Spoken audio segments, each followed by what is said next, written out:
Party time.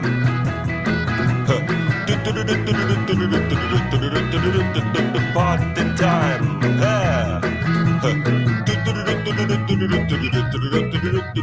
Party time.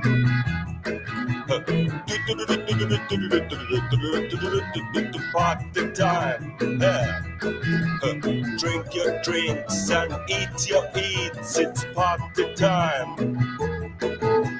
Laugh your laughs and heat your heats. It's party time. Smile your smiles and blue your blues. It's party time. There. Dance a dance and shoe your shoes. It's party time. Howl your howls and suck your socks. It's party time. Yeah. Oh baby, grab your craps and fuck your fucks. It's party time. Grab your craps and fuck your fucks. It's party time. Everybody, grab your craps and fuck your fucks. It's party time. One more. Grab your craps and fuck your fucks. It's party time. Here we go. Party time. Yeah. Party time.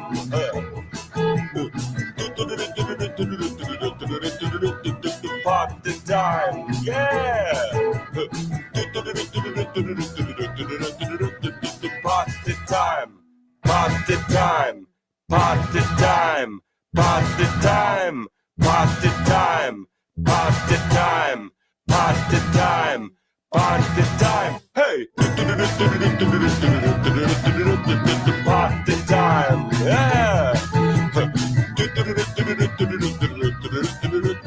Party time. Oh my word, look at the LC350 starting as I know the scrubs mean to go on. John Palmer, JP, already donated on Buy Me a Coffee to say he couldn't be here. Now, I don't know whether he said that earlier, later, who knows, but he'll get his personalised individual video reply for that donation, whatever matters. It's a shame he's not here because he wanted some writing advice and I was going to get him on and do the transitional line with him. And Ed have ended up crying, which would have been brilliant for the rest of us, but it would have helped him with his writing. But, you know, anyway, LC350, lockpicker extraordinaire. This geezer started lockpicking a while back, just showed a little bit of interest. Every now and again, I get an email. Yeah, done this, picked this, opened this, done this. He's here, JP. So, JP, that donation on Buy Me a Coffee, what's going on there? Did I miss that? Was that yesterday or something? I don't know what's going on. Paul Levis, who hasn't been around for about 6 years, that book's finished. It just needs an editor. It just needs an editor. And I haven't got the $2,000 that'll cost me because my editor ended up getting back on the 2 bottles of scotch a day, then had a triple heart bypass, then said I'd edit it again. He'd been working with me for 3 or 4 years on it, building up a good relationship, and then he got back on the piss and has completely fucked it. Now, even if I can get together a couple of bags of sand for an editor, as if, I haven't got that relationship with them. So all that's got to start again. And it ain't a normal novel. It's dare I say, an avant-garde, postmodern language play. It ain't an easy novel to edit. There's about 20,000 made-up words in it. And I know that because Grammarly tells me. You know, it says 20,000, 19,800 words here that don't exist. I'm like, well, they fucking do now, you cheeky Grammarly cunt. Excuse the language so early on. I should have put out some kind of, what do you call it, warning about that. I won't swear. You must have noticed I've stopped swearing so much in my streams. Not that I've stopped swearing altogether, but if you don't swear so much, when you do swear, it means something more, doesn't it? I'll tell you what, in my new novel, my commercially viable novel, my 77,000 word novel, which is about 2 weeks from first draft being finishing, That could be a miracle to me. Get that published, then get my 36 Substack stories, trim them down to the 10 best ones, then sell an anthology of my short stories on the back of the success of the commercial novel. When that's a success, out comes my 800-page magnum opus. Lovely. If that was to happen, that's like a dream come true. And dreams don't come true, so that ain't happening. But it's nice to think about when I lay my head on the pillow at night. It's better than crying anyway. Look at that, 42, L350 and JP. They ticked the box. They said, grifting is good. Let's help him. Nice one, 42. Happy summer solstice to you as well. That's great news. I had to shell out 200 quid for a new toilet and installation yesterday. People, give me prices in the chat. How much would that cost in England? It's a very flash toilet, I have to say. Like, you can't see the U-bend. It's all like, it looks really nice. But for the toilet and installation, it was $160. So about 130 quid. Very good job. Looks all lovely. Works a treat. But we had to get it because it wouldn't stop getting blocked. And I mean wouldn't stop. And when that poor bloke took that toilet off, we'll call it mud. All right, we'll call it mud. But the different colours, textures, ages, fucking hell. I thought, what, 130 quid, mate? It is every penny I've got for what I've just seen you have to do. But anyway, so that happened. It's mad, isn't it? And look, this isn't me on the grift. I'm always on the grift, so we can just take that for granted. But this is, I think you'll all identify with this.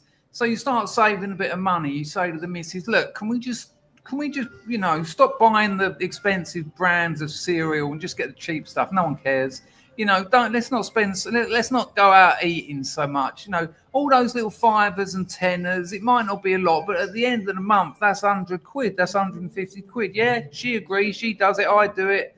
And then you need a new toilet. And it's like, please don't be like this, life. But that is life. So there you go. Anyway, thank you, 42.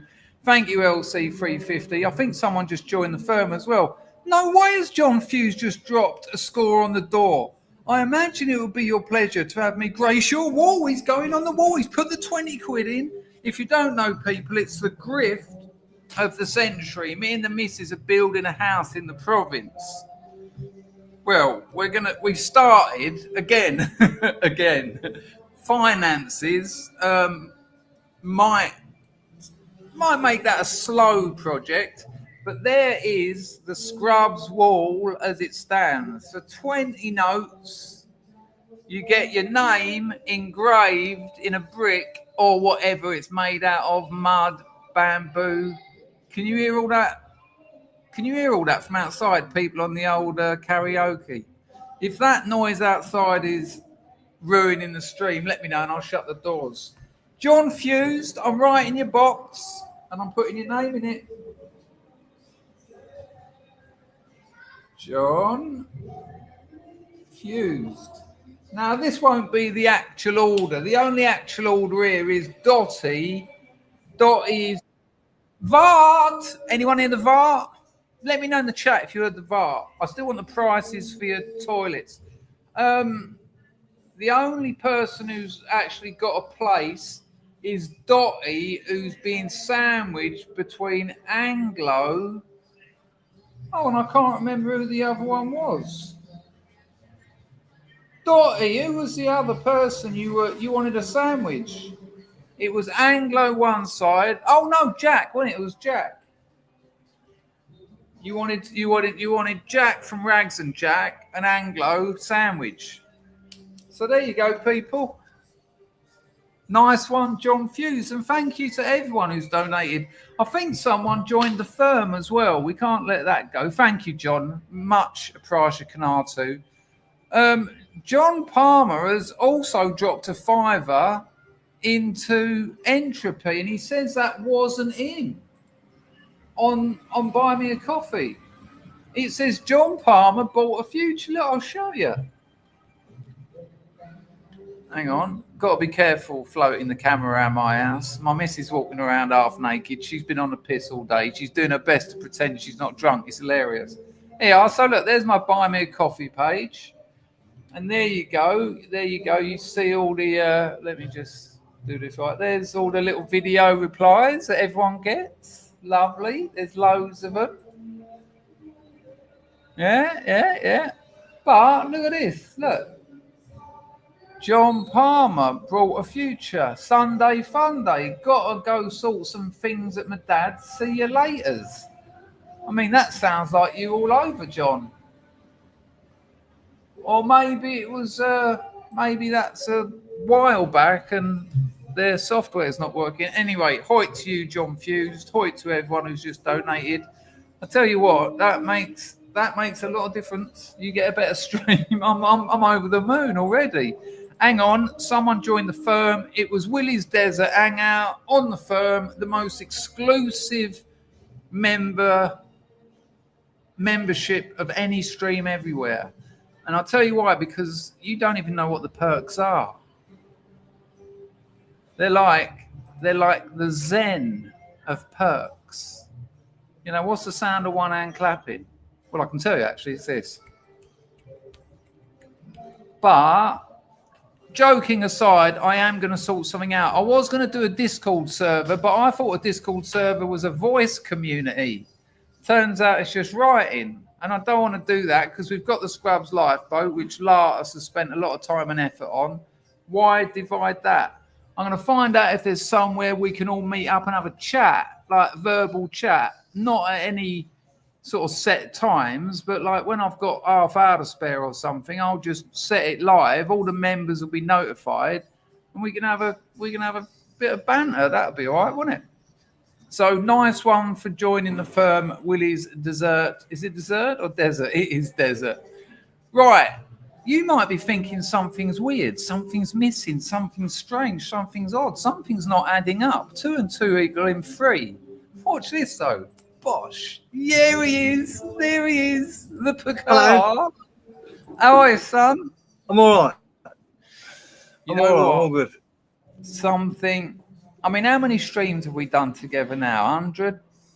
Got to be about that, isn't it? I can actually find out. I'll have a look. And I'll find out. It's got to be at least 100.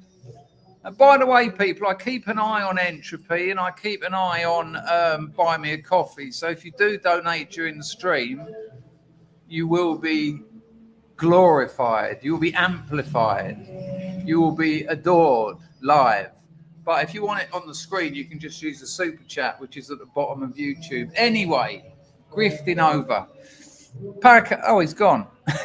Mate. During the last stream, I said something. I can't remember what it was. And you went, I said something about you never saying anything. And you said, do you know how hard it is to get a word in when you're talking? And that stuck with me all week, that has. The answer's no.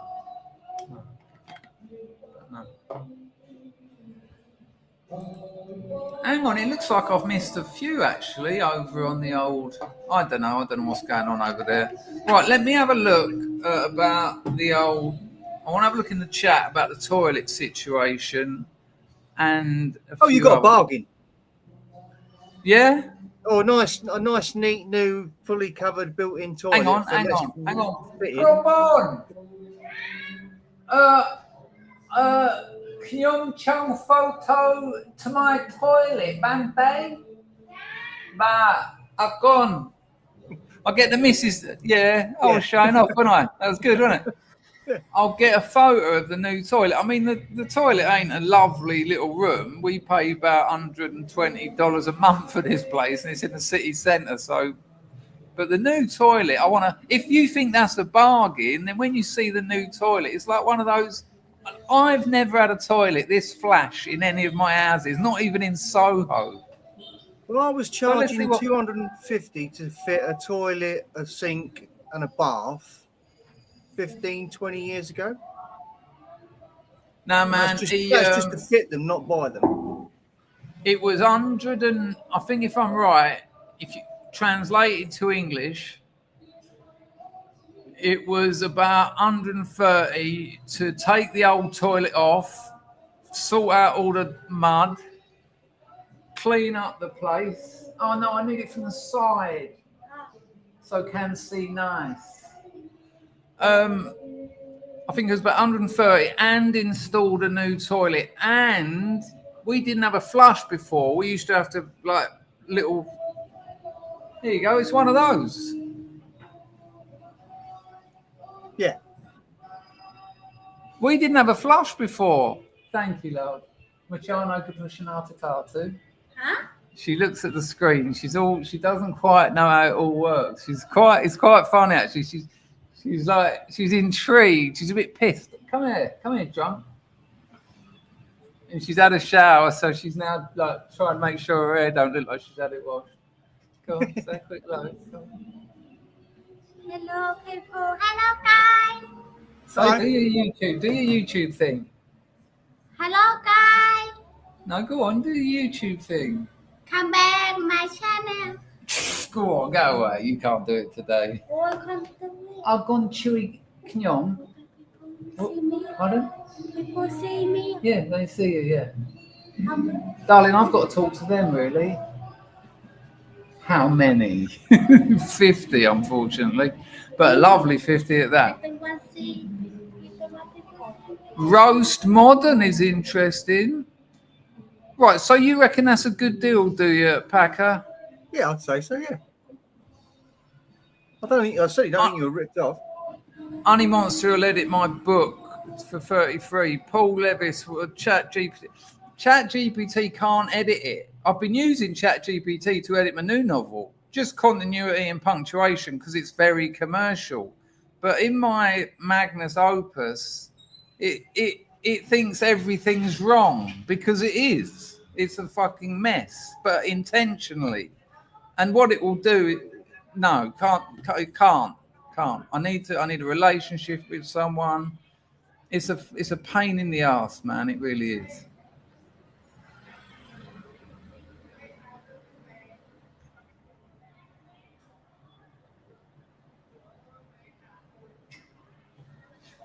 $42. What I'll probably end up doing is, when I get some time, I'll get it to an acceptable level and just chuck it on Amazon. But check this out. Even when I put it on Amazon, self-edited, that's line editing, copy editing, proofreading, continuity editing. It's a big job. When I do all that, I put it on Amazon to sell to people who are, YouTube watchers, people who know me from comedy. I'm still known in that comedy world. My name comes up all the time. Comedians tell me. Problem is, on Amazon, it's got to be about 25 quid because it's 800 pages. If it was like 50 pages, I could get short of it for like a $5. But because it's so much paper and printing, it's like 12 quid before I've even started making a profit. Oh, but check this out. Jack Grapes. Jack Grapes invented a method of teaching writing. Now, I don't think you can teach people to be great writers, but you can teach people to improve. And Jack Grapes does this thing called method writing, which is based on method acting. And I took you all through the transitional line. I made a video about it. It's called The Best Writing Advice Ever. Right? I made a video about a year ago where I talked about Jack Grapes' transformational line. I get an email. I've got to shut the doors, man.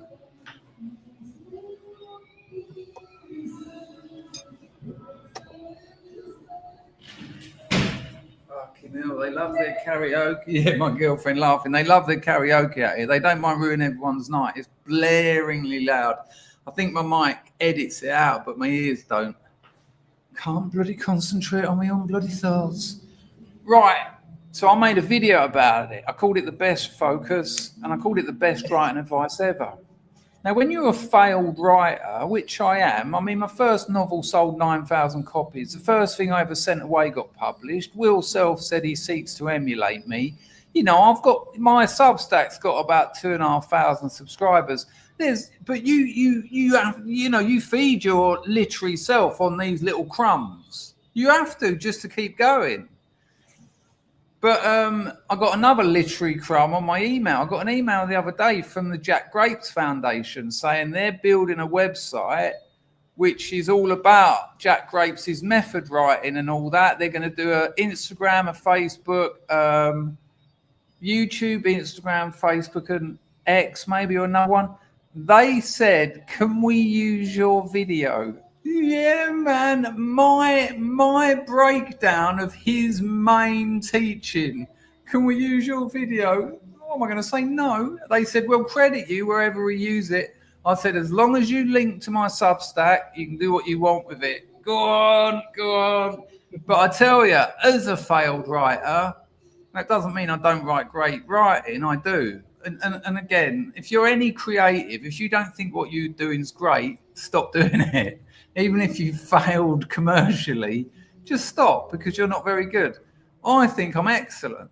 Latus thinks he's excellent. That's why he does it. He'll tell you that himself. Not when he's drunk, which is all the time, but, you know, if you maybe catch him like in that first 5 minutes before he gets out of bed and say, you're a good writer, he'll say yes. 20 minutes later, he'll say, no. But, and you know what? Latus is a good writer. This is the sad thing about it. People, they don't want good writing. They want gay writers. They want minority writers. Latus put me onto all this. I was shocked. Penguin Random House said, you don't need an agent. You can just send us your manuscript. What? Penguin Random House, one of the biggest publishers in the world. You're going to get 200,000 manuscripts, but you can only do that if you're LGBTQI+. Nonetheless, 200,000 manuscripts, at least, that's a lot to go through. They ain't reading any of them. They've already got the 3 or 4 they're going to publish. It's just marketing. Well done. Allegedly, Penguin Random House. I'm only guessing. Unless, of course, you've employed 100,000 readers. Yeah. Allegedly. Here we go. Anyway, JP, we've got to get together about this writing thing. I think you're avoiding me. Do you want to come on and talk about it now? Might not be right time for you now. If you don't want to, just say no, I'll understand. But we have to do it because you'll just keep putting it off, like you've been putting off the writing, because that's what we do. It's part of it. But I hope you're well anyway. I hope you're well, Dotty. Dotty, why don't you change your name to Dotty? Is it because your YouTube channel is something about Dr. Dots or something? I don't know. I'm just trying to have a look. So Special K on Acid. Hello, mate. 1,000 Canadians to get one installed. Good Lord. Good Lord. That is mad money. Hello, Mousecat. Hope you're all right, son. I've got a couple of emails from you or messages on Substack I've got to answer. They don't go unread. They certainly, if anyone's waiting for me to reply to them, it hasn't gone unread. It's just I've got so much work on. The last 6 weeks, I've worked all day and I've written all night. I am fucked. And so additional replies, you know, I could write you a very polite and very quick one. Oh, that was good. Thank you very much. You've made a really good point. Bye. No, because I actually care. You're going to have to wait so I can put some time and effort into it. But 450 for a shitter. Grand up for a good one. Okay. So, yeah, bargain. No, I was over the moon. I really was. I was over the moon when I saw the job he done. That sounds weird when you're talking about toilets. I walked into the toilet and he done a really good job. But he had. And, you know, and when I said to the missus, okay, go on, sting me. Because any money that I don't spend on things like new toilets, the landlord wouldn't replace it. The landlords over here don't do anything. Anything. Something in the house goes, you've got to pay for it. My other one didn't, but that's because it. My landlord in my other house, if the light stopped working, he'd send someone around with a step ladder, go up there, pull them out, do, you know, everything. I need a new mattress. This is 4 years old now. Everything. He even give me my £600 deposit back. I was there for 6 years, but here she just says no. My missus has put an electric shower in here, and I guarantee she won't get her deposit back. The woman will just go, nah. And there's nothing you can do about it. Pros and cons of a society that isn't like drowning in admin and bureaucracy. You know, there's nothing covering you for things like that. But there you go. I've got half a mortgage. I own half my house. That's it. I've got mates like that. Yeah. So therefore, sorry, under this, explain that. Explain what that is, because I've got friends with that. And I'll tell you, I'll be honest with you, I've got 6 friends who've got that deal. 4 of them are happy as Larry with it 10 years later. 2 of them said to me they wish they'd never done it. So I want to know your take, but in detail, because people won't have a clue what you're talking about. Right. So when Margaret Thatcher sold off all the council houses, she sold them off to housing associations, private businesses. But they can also sell the houses on if they so feel, or they can do what they would do rather than sell them cheaply like the councils did. They'd try and sell them. They'd sell them for much more, obviously. But in order to offload them, you could buy half the house now, buy half the house later. So mortgage half of it now. Yeah. And then your rent is then half. Because right. the moan of the council tenant is, I pay all that money in rent and I never own the house. It's the moan of any renter. Yeah. You're not buying anything with that money. You're buying the landlord the house. Yeah. They don't already own it. Well, whatever. That's how, that's the deal. So yeah, I've got one of those. But when you get one of those, vaping. Yeah. Everything that goes wrong with the house is your problem. So you get the bad half of being. Yeah, I'm in the same boat as you. Yeah. Right. Okay. That's cheeky. Are you happy with the situation? At what point? Yeah, I'm all right with it. Yeah. Where are you going to get the other half of the money from? I'm not. So I'm not trying to dig you out here, but then why did you do it? Because if you're not going to get the other half of that house, when you cark it, is it in you and your missus' name? Yeah. When she says she's going to buy the other half, which you can do. Oh, she's got a few quid. She does a bit of extra time. She does. She saves shit tons of money. I bet she does. She works late. No, she don't drink. She don't smoke. Don't do so it's you who's spunking all the house money. It's you. You've given up drinking, though, haven't you? Pretty much. No, you've given up going to the boozer. Yeah, I was out last night. I was at a wedding. Hello, John. Hang on, I think we've got some more donations. This is incredible. Someone just said toilet envy. That flew past. Hello, Joan. How are you, my dear? Lovely to see you. Nice to see you as well, John B. Who said that's a good one? He's always there. Oi, Honey Monster, come on. That's what you come to this channel for. Toilet photo. It was an amazing bit of content. And humour, obviously. Yeah, even John Palmer laughed. He laughs at everything. He's a happy chap. He's a bastard, really. I've found out things about him that I'm just making this up now. Cambodian labourer was a lovely bloke. I tell you, he cleaned up everything, swept up, mopped the kitchen. He'd done a lot. It was great. Yeah, but the Japanese built the Cambodian sewer system for free because the ASEAN nations, ASEAN, they're all helping each other out. Not like globalists, but like sticking together. Imagine the opposite of the European Union, which just stitches every country up. No, they help each other out. And I wonder why Asia's just exploding financially while the rest of the world goes. Ugh. Not the rich people, obviously. They're doing fine watching the poor get poorer. But, there you go. John B, toilet envy. 50 quid from Wix. Made in Vietnam. So always people willing to ruin my toilet, my toilet happiness. Hello, Jedi. Emma G says, you are more popular than me, 42. I am just whelmed. I don't know about that. I think if you put, I will do it, Emma. Scrubs of the male or island of Lesbos persuasion. You get 2 hours with 42 or 2 hours with Emma G. You don't need to answer that question. I think we all know what it is. Let me have a look at what's gone on down here.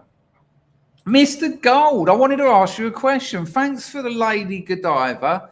Mr. Gold, on the last stream, Mr. Gold, are you on the Scrubs wall? You certainly made a donation that suggests you should be. It would not appear that you are at first glance. Anyway, you said you made about 30k or 40k on Palantir. What I wanted to ask, was that off the back of your investment knowledge, or was it off the back of my tip? Sorry about my tip. Or was it off the back of a bit of both? I'm interested for obvious reasons. Robert Rankin, long time no see, sir. Dropped £2 in as well. Thank you very, very, very much. Thank you to you, Robert, and thank you to you, Mr. Gold. There you go. It's lovely to see the grifts coming in, people. Makes such a difference. You know, obviously it does. You know. Let's see if anything's happening over there on the buy me a coffee. I don't want people to be left out. It still says John Palmer. It's weird. Oh, I'll tell you what, people, I had a really awkward one. Let me tell you this. Oh, it was with MicroStrategy, not Palantir. I found it via self-learning and YouTube. I must admit, I made a fair whack. Well, relatively. Relatively on MicroStrategy. I sold MicroStrategy, I think, at about $400. And I bought it at about 80. Happy days. Total accident. I didn't even know it was leveraged to Bitcoin when I bought it. But yeah, good work, Mr. Gold. I can't remember. I don't know why I thought you said it was Palantir, or why I thought it was. Hello, not James from Philadelphia. Chris, where would you rather I send the grift? Oh, bless you. I would rather you send it to Buy Me a Coffee. It's linked in the top of the YouTube chat. It says Buy Me a Coffee donations. That's the one. You'll get me. I'll send you a video to reply that you get on that platform. But also, they take the least money away. So if you would like to send me a grift, I like the way we're just calling them grifts now. Who remembers the Dangerfield Dollar Drive? That was amazing. I just realised that I was doing these 2-3 hour streams and no one was donating. And I thought, how comes everyone else gets donations? And so I just started calling streams Dangerfield Dollar Drive. And it worked. I just said to people, if you can spare a few quid now and again, I'll do more streams. And then COVID kicked in and it was lovely. Pizzle's on the firm. If you give me a free brick on the wall. Now, Pizzle, I already thought about all this. I can't, because although you are special and an OG scrub, so are loads of people. So that, I already said to myself no on that one. And I also said there'll be no retro purchases as well. If anyone said, oh, I've given you £5 a month for the last 4 months, I deserve a brick on the wall. It doesn't work like that. So, Pizzle, I can't. It will just start arguments like you've started one now. You've ruined it. The attitude's gone. The vibe in the stream has just taken a right beating. And I really like you. I'd go as far as to say I love you, Pizzle, but look what you've done. People were smiling. People looked like Packer a couple of minutes ago. Now they look like me. There you see. Thank you. Even Packer matched it. I can't do that. Tell me about it. That's why you ain't getting a free brick. You've got to love it. I can't work out if not Jimmy from Philly is James from Philadelphia or not James from Philadelphia, because I've heard word that his brother's streaming now. Oh, it's all so confusing when you get old. It really is. I'm sure I've got something to show you. Oh, how mad is that, though, that Jack Rapes wrote to me and said, can we use your video? That's fucking brilliant. Can you imagine what that's like for me, Packer? Well, you know. That's probably pretty special. Yeah, I took what I thought was some of the best writing advice I've ever. I don't think, like I say, I don't think you can teach writing. You can't teach someone to be a writer, but you can improve them. You can certainly get them started. Or while we're here, someone emailed me about a month ago. Listen, people, listen, this is important. Someone emailed me about a month ago. Packer, keep an eye on the chat because I might miss it, please, if you could. And they said, could you send me over your investing advice, please? And I said, yeah, it's a bit dated now, but I'll get something new written up for you and I'll get it sent to you. And I haven't. And I've scanned my emails, I've searched them. And of course, as soon as I put invested into my emails, there's thousands of emails because of all the people I talked about it, all the other people, you know, I just can't. So I don't know who asked me for investing advice, which it isn't because I'm not a professional investor. It's an investing opinion. But if it's anyone who's watching this stream or who might watch this stream later, let me know in the comments. And don't forget to press like, people. But hello, Anglo. Anglo is on the firm. You missed that Dottie, a.k.a. Sheila's ... asked me if she could be sandwiched between you and Jack from Rags and Jacks on the Scrubs wall. There you go. Carl Lewis liked white gold. There you go. That's kind of random, but it's all right. Tom O.B. There you go. Jim has got it. James from Philadelphia, is that you or not? And does anyone know? Special K wants someone else to buy him a brick. Pizzle says, Dangerfield, I was a member for ages, so I could be part of a member stream and never got one. You owe me. Yeah. If you've been around here long enough to know that ain't going to work, is it? We certainly were locked down for a total fake, weren't we, Pags? Awful. Shocking stuff, really.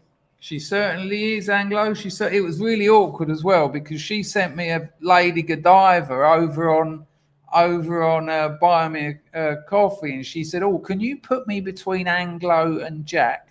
And it was awkward because I went, Dottie, I said, listen, love, it's a bit awkward, but it's 20 quid for the wall grift, not a £5. And then she wrote back and said, don't you remember that email I sent you a week ago where I asked you what was the best place to send you a donation where they didn't take so much money from you? And I sent you 20 quid. And I went, oh, yes, sorry. Oh, money can bring out the worst in us, so it really can. It really can. Mousecat said, brick values inflate the nearer the house comes to getting completed. I'll tell you what, this is what happens. I cark it early because I haven't looked after myself properly. My books become legendary. Then there's tours around the house and people get round the back and they go, now this is actually the Scrubs wall. Yeah, and you will become part of literary history. It's a long shot, but, you know, Tej wants a free brick. See, this is how it goes. This is how it goes. Honey Monster wants to lay a brick in my new toilet. Pags has got the receipts. You know. How are you, Pags, anyway, mate? I hope you're doing all right. Wolf is on the firm. 42 has dropped to scoring after already donating OG Scrubs brick, please, to cover all those in the position of our pal. So hang on a minute. 42, who are you buying a brick for? Or does he just want OG Scrubs on it? Do you want OG Scrubs on it? Oh, yeah, OG Scrubs brick. Amazing. Oh, that's 42 all over, isn't it? Just, you know what? I don't like favourites, and I haven't got favourites. Certainly not around here. But we talked about this before. And it's going to happen. It's going to happen. It has to happen. I want an evening with a couple of old fashions and 42. I'll tell you what, Packer, you would be there. Would me, you, 42, in an area where no one could record it, make any record of it, and just let 42 open his trap, and get him. We'll get Google Translate so that we can understand what he's saying and that. Oh, good. I can understand him. I'll translate for you. There you go. That would be a night to remember, wouldn't it? Right, OG Scrubs. I'll get a little 42 on that one as well.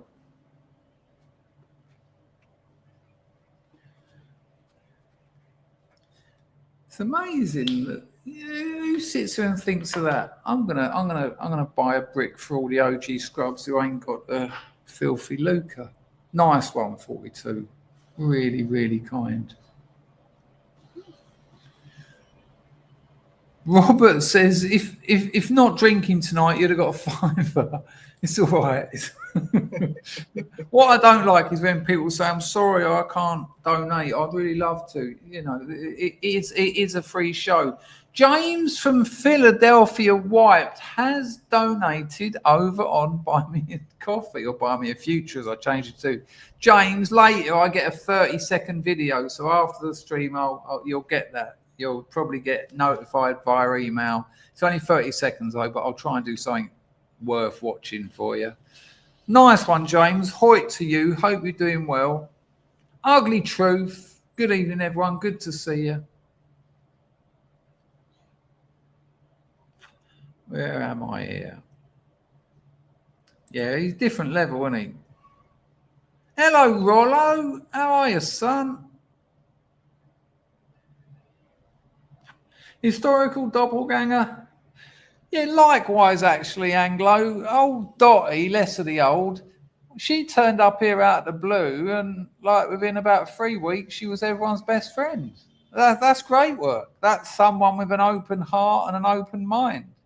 All right, these people are very strange. We are the outliers. Most of us were probably a bit like this at school. I certainly was. I've been like this all through my life. My group of friends were always the group of friends that no other group of friends wanted. We all just came together like the weirdos. And it's got a bit of that around here. It's got a bit of that around here. No way. Rollo's got a crypto wallet. Who are you with? Binance? I've got a pittance in crypto. I mean, I used to have loads. It is James from Philadelphia. Hello, James. Fair play to you, mate. Much appreciated. Hello, Lilith. The Scrubs wall is going to be on the house. Right, so my missus, I keep saying me and my missus, but I've done nothing. Bought a bit of land in the provinces for pittance, really. 100 square meters of land, just over, actually. And she's already had all the footings and all that built. She's already planted loads of durian. What else has she planted? Jackfruit, durian, coconut, bananas, carrots, all sorts of things. So that by the time we live there, a year or two, there'll be loads of free food growing. And when I say free food, a durian, 1.5 kilos durian, you can sell that for $20. So there's also a little bit of filthy lucre to be made out of selling your fruit. Nice one, James. Yeah, I just see it come up. A Prasha Kanatu. Rollo bought 400 quid of Bitcoins and it's now down to 380.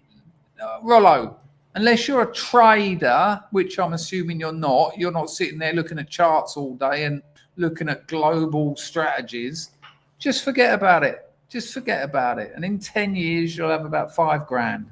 Just forget about it. Don't look at it and go, oh, I'm 20 quid down. You're a long-term investor. And you are a long-term investor because you're certainly not a trader. And if you are a trader, you're going to lose money like 98% of all retail traders do. Because no one can predict the future of any market. That's a fact. See all these YouTubers, oh, I've got a system. That's like that bloke down at the bookmakers with a roll-up hanging out of his hand, brown fingers, looks like he hasn't eaten for a year. I've got a system, and what I do is I bet on the favourite every race. And when one of them comes in, I get myself back up to minus 500,000 on the last 10 years. Listen to this nonsense. Once I was with two friends, a good friend of mine, Andy Zaplatal, and this other geezer. He used to watch this channel for a while, but he'd done the off because I told this story while he was on the channel.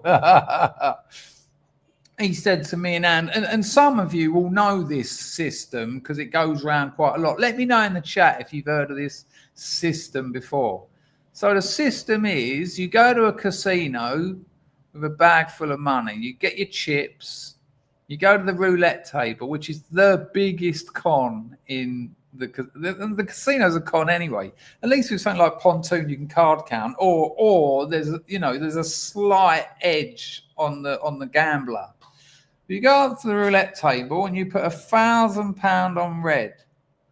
And if you lose, you double up. You put 2,000 on red. If you lose, you double up. You put 4,000 on red, etc. You just keep betting on red, right? This is what he said. And I said, yeah, but what if you get 10 reds in a row? 10 blacks in a row. He said, well, you won't. I said, yeah, you do. I said, it's only 50-50. And he said, no, it ain't. He said, because if you get 10 blacks in a row and you've doubled up every time, he said, the chances of getting a red after 10 blacks is more than 50-50. I went, no, it ain't. It's still 50-50. He went, don't be silly. He said, if you've had 10 blacks, and he said, listen, it's guaranteed to work. And I went, right. So before you were banging on about this fail-proof system you've got, the last hour of your very dull conversation was about how you can't afford to eat or heat your house. He went, yeah. I said, well, why don't you get down the casino and implement your system, and by midnight you'll be a multi-millionaire? And you know what he said? He went, I can't be bothered.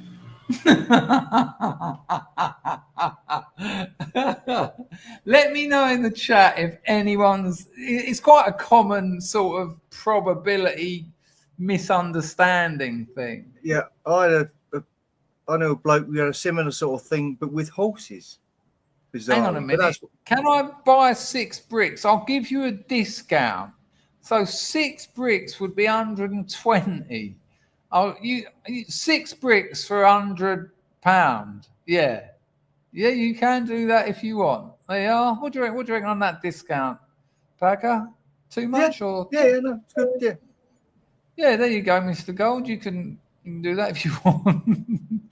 I've got a funny feeling I know what he's going to do here, and it's going to be really kind. The Great Scrubs Wall of Cambodia. That's what I like. Pizzle said, money is just awful. Send yours to me and I'll get rid of it for you. Pizzle, I ain't got any. I was rich before. And I've told you all about that many times. But I ain't anymore. I spent all my money on suits and prostitutes. And the rest I just wasted. Here we go again. The old good line. Sheila stroke Dottie. Chris, we went on the merry-go-round on that one. We got there in the end. Yeah, but I felt bad, Dottie. I really do, because you made the effort of even emailing me to, all that. And I was like, oh, wait, you ain't paid enough. I tried to be kind, but you went, yeah, don't you know? Anyway, thank you for being so good about it. IR's on the firm. Chris. Hello all, Chris. You could put all the investment info on your Substack or post a Google Drive link in the community tab. Just a thought. I'm not an investment advisor, and I definitely want to avoid getting sued. I have got some very, very simple investment advice, especially if you're under 30. If you're under 30, and you can find 300 quid a month spare, you'll have a few million when you're 50. It's almost guaranteed.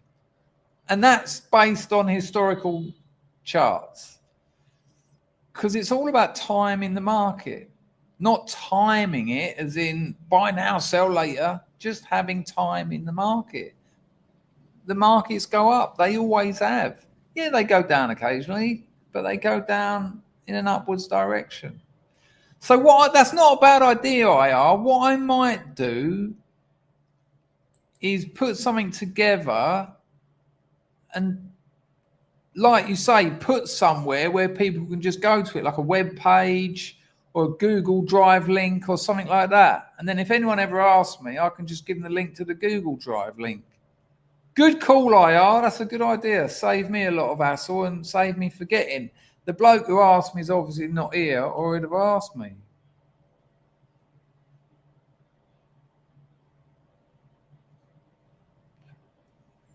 Special K on Acid said, I'm not your favourite. I don't have favourites. There you go. It's in the book. It's in the book 42. Yeah, he's wonderful, isn't he? Hello, Fat. How are you? Rusky comes in straight away. John Palmer. Fat. Yeah, we'd have a great time, man. I reckon you've got some of the most amazing stories. I know you have. I know by your strange little grunts and giggles after when I suggest that you might have some stories that aren't for public consumption. Kind of, look, he's done it again, look, and again. Can you imagine old JP at home just doing that and laughing his head off? Look, Rusky's sending it back to him. It's like fat tennis.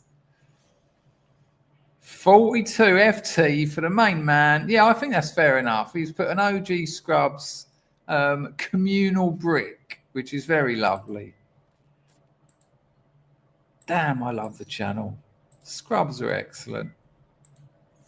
Right, I think I've got something to show you, but I can't do a lot tonight because I'm working on this novel, and I'll be up all night writing it. I tell you what, though, people, to accidentally write a commercially viable novel, I never thought my first novel was commercially viable, which is why it sold so well, and I marketed the fuck out of it.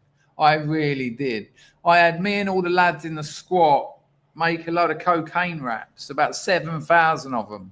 I got the name of the novel, the ISBN number, and a quote from Kudrow Eshon, who was the director of the Institute of Contemporary Arts. He reviewed it in Face magazine, which was a big deal back in the 90s, sorry. And so you had the title, my name, the ISBN number, and the review. And I had them printed on sheets of A4. Then we got a paper cutter. I had about 1,000 sheets, and then we just cut them into little squares. And then the 8 of us who lived in the squat, I mean, we all know how to do it.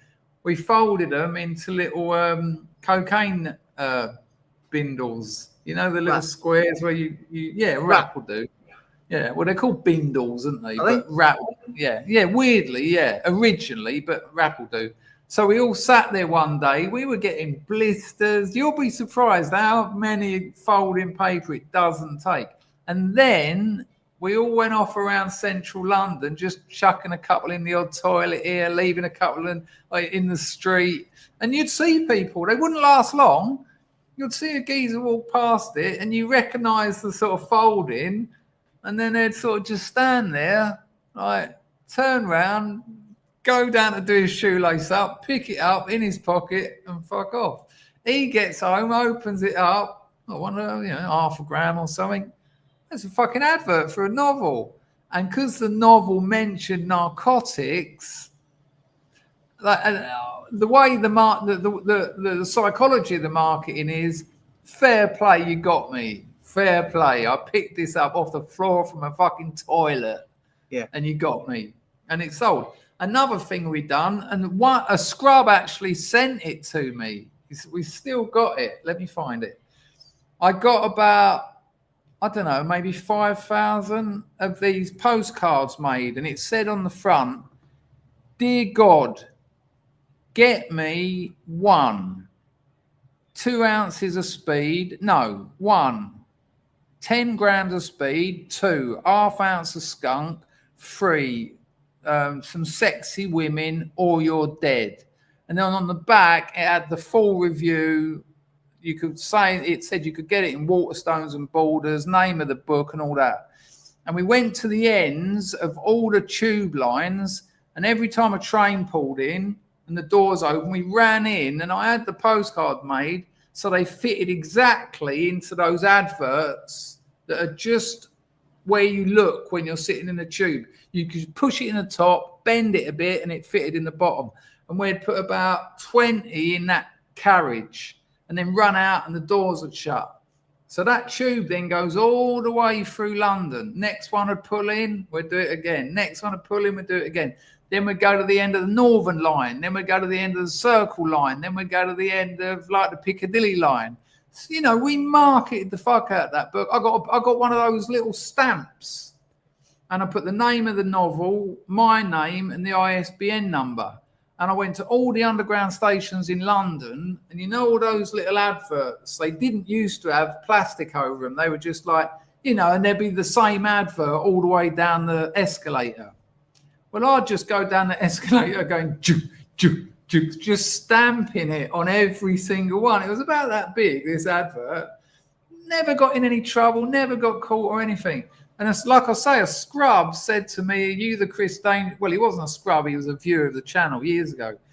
He said, are you the Chris Dangerfield that wrote Tired, etc.? And I said, yeah. He said, I saw one of your postcards in a tube. He said, and I went and bought the novel. He said, I fucking loved it as well. And I said, you haven't still got that postcard, have you? He went, yeah. And I said, well, can you send me a photo? Obviously, I can imagine you don't want to get rid of it. And he said, no, you can't have it, but I'll send you a photo. And I'll find it for you.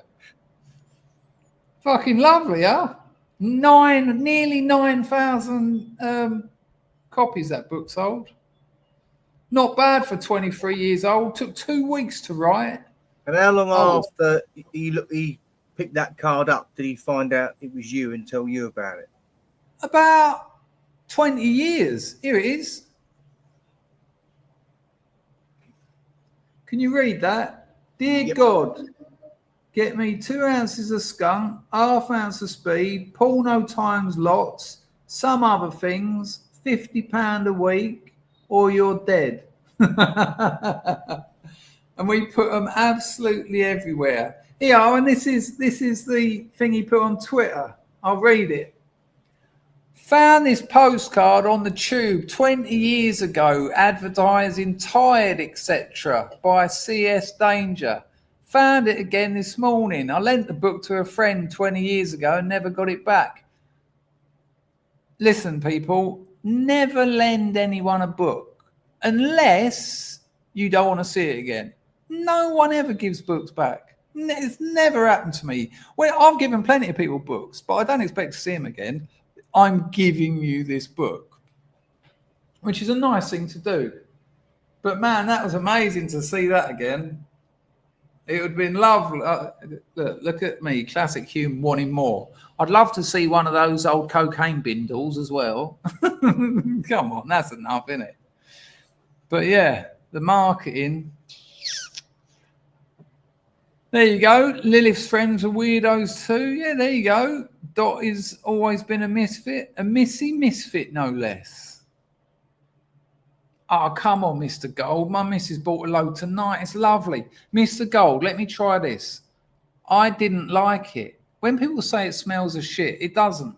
It doesn't. It doesn't. It's very strong smelling, but it's not a poo. If I shit and it smelled like durian, I'd be over the moon.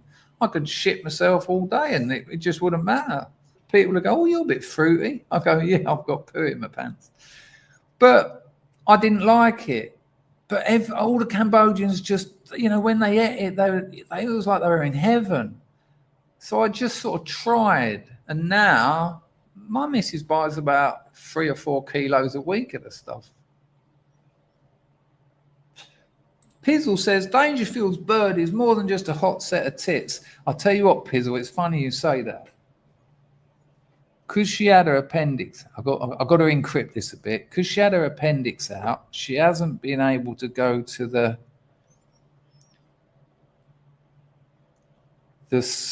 fitness. Packer, got any help for that one? Be careful. The place where everybody's called a short version of James. There, perfect. So she's been a little bit not on that. Now, you know, I adore her, but when she's going to the shortened version of James, she's like tiny. Go like, you know, half of 96 kilo. But when the shortened version of James hasn't occurred, her rump and her breasts are fucking amazing. And she keeps threatening to go and see the shortened version of James. And I'm like, yeah, okay, please don't. Please don't. I think that Finbird thing is for blokes who are controlling.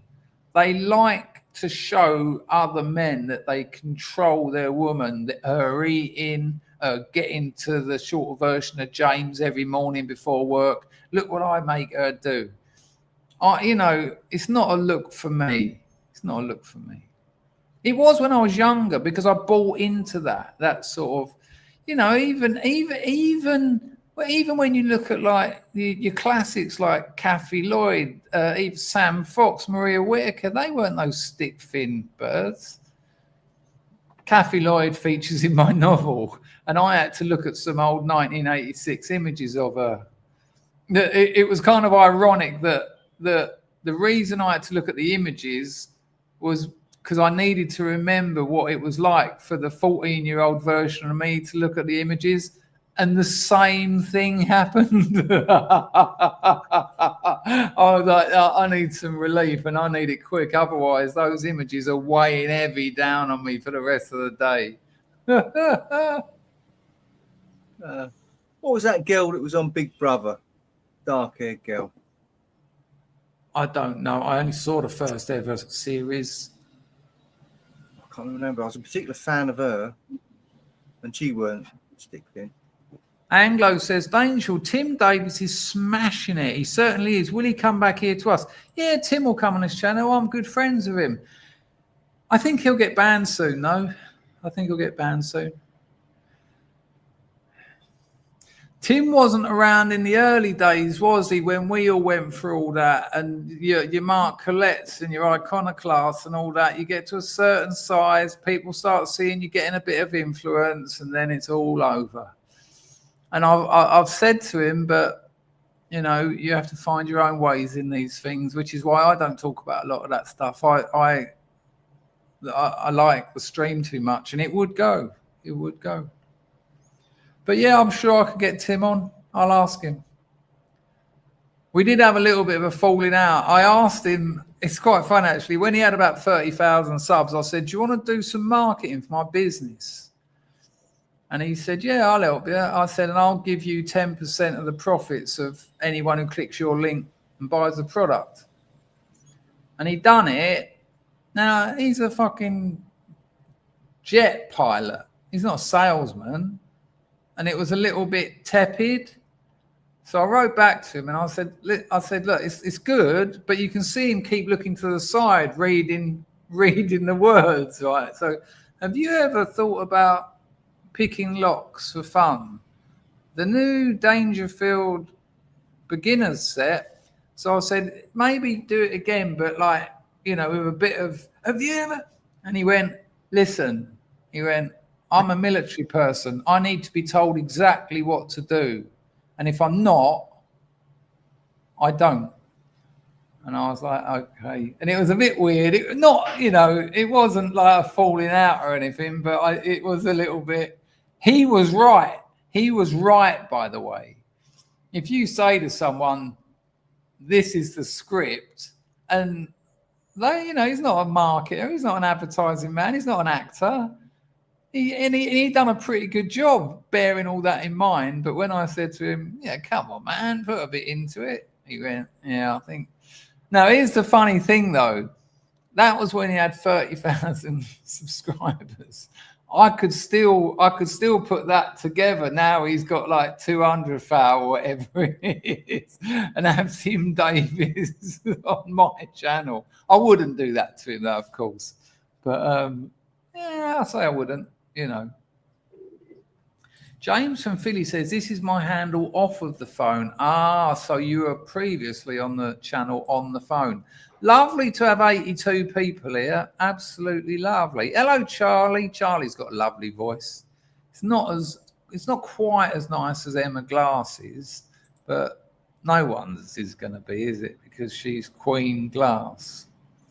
Mr. Gold, apologies, but could you explain the Scrubs wall again? I understood there's going to be... Right. Me and my missus have bought some land. My missus has already had all the footings and all that built and planted a load of food.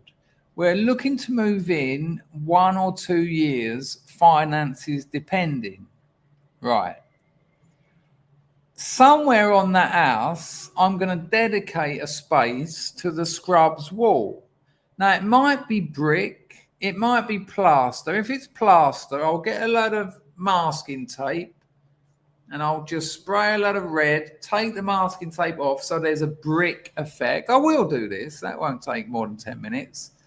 And then I'll get a Dremel or something and I'll etch the names into it and then fill them up with a little bit, some kind of mastic or something, you know. So there's like a brick. It might be real brick. So, you know, I don't know what the finish will be. Or it will be a brick effect. And then all the names of the people who donated will have their names in their own brick. And I think this is the most updated one. That's everyone who's done it so far. So that is what the Scrubs brick wall is. And it will be there as long as I live there. I mean, I can't see us moving out because it's huge. And I've never had a house that big. And I won't be able to afford a house that big anywhere else in the world. It's like pittance. And the Labour's pittance as well. So Mr. Gold says martingale system. Let's find out what that is.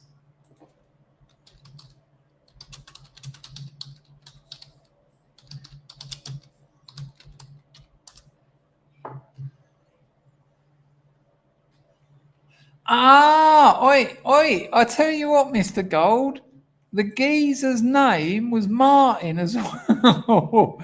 So here we go, people. This is what the old chat GPT says about, well, I can share it with you. Or am I going to give away things I've been searching? I'll just read it. The martingale system is a betting strategy used primarily in gambling, especially in games with even money bets like roulette. So you're red-black. Here's how it works. Start with a small bet. If you win, collect your winnings and bet the same amount again. If you lose, you double your previous bet, which is what I said. Repeat step 3 until you win. So if you lose, you double up. If you lose, you double up again. If you lose, you double up again. So if you lose 1,000, you then put 2,000. If you lose that, you then put 4,000. If you lose that, you then put 8,000, because you've got to cover your previous losses. And then it says repeat step 3, so that if you lose thing, until you win, and then you're back to 0, and then start with your small bet again. That's the basics of the system. So here's an example. Bet £1 on red, you lose.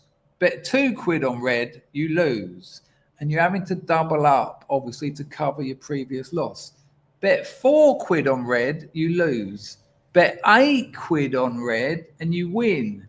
Total losses, £7. Win, £8. Profit, £1. Start again at £1.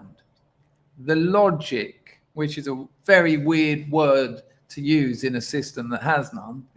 The idea is that one will always cover all previous losses plus a profit equal to their original bet. The problem, here we go, the problem, exponential risk. Your bets double each time, which means things get out of hand very quickly. Table limits. Casinos cap bets, breaking the system.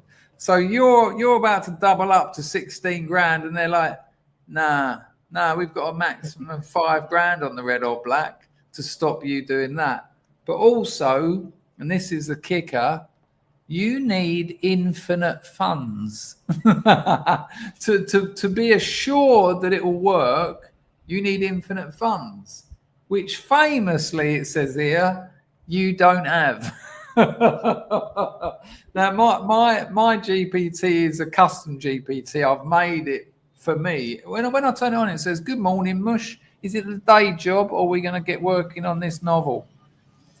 When I say it's the day job first, he says, well, it seems to be feeding you better, but, you know, you cheeky bastard. So in theory, it's clever. In reality, it's dangerous. It's like trying to escape debt by getting deeper into it. Good call, Mr. Gold. Thank you for that. I understood there's going to be a wall on some land, but will you inscribe it? Yes. Everyone who pays and has already paid will get then whatever they've asked me. It's usually just their names. I mean, I can't have something like my kingdom for a horse because it's just too long and it won't fit a brick size. So there you go. There you go, 42. It's always 50-50. It's like the what's the best one ever? The Monty Hall problem. 3 doors. The Monty Hall problem was in mathematics, was argued in mathematics magazines, you know, proper top PhD math professors for decades. At the end of the Monty Hall show, the finalist, you know, the contestant who got through to the final was given 3 doors. Behind one door was a car. The idea being you want to win the car. Behind the other 2 doors was a goat. Now, I'd rather have a goat than a car. I've got 3 goat-based tattoos. However, let's stick with sensible people. You want to win the car, not the goat. So, Monty Hall, the presenter, would say, right, pick a door. And it's a door to eliminate. And you'd go, hang on, I always get this wrong. Hang on.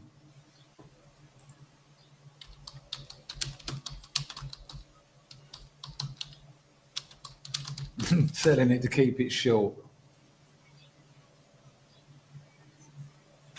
Right, there's 3 doors. Behind one's a car, behind the other 2 are goats. You have to pick a door. So you say door 1.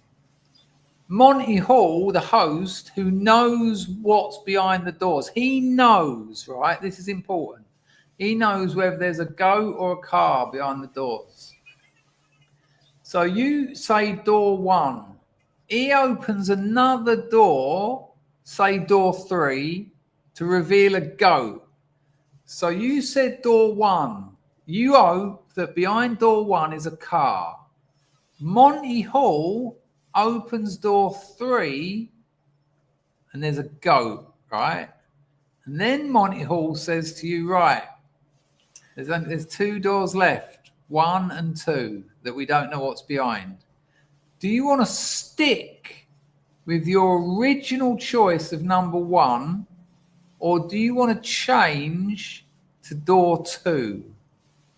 Most people, because of the psychology of decisions, say, I'm going to stick with my original decision. And that psychology is based on if they change and lose the rest of their life, they're going to be, why didn't I stick with my intuition, my sort of sixth sense? But here's the rub. And this took me months to understand. I'm terrible with maths, like terrible. Like it's the opposite of like creative writing, isn't it? It's just like I'm just shit at it. But what I ended up doing was I actually got a pack of cards, wrote on them all, and went through it physically a few times.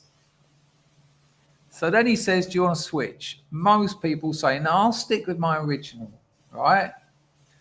But in truth, switching doors, so when he opens door 3 and it's a goat, and he says, do you want to stick or change to door 2?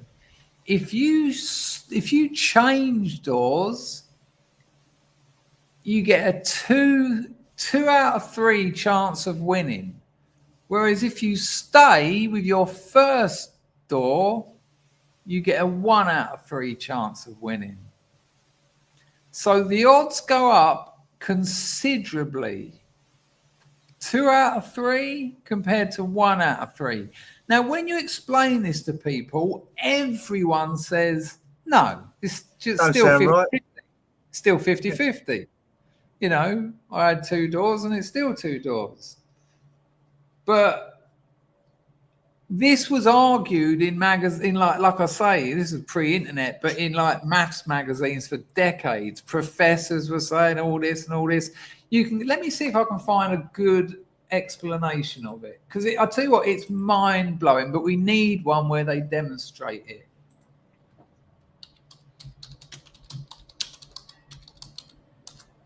We want a short version of it.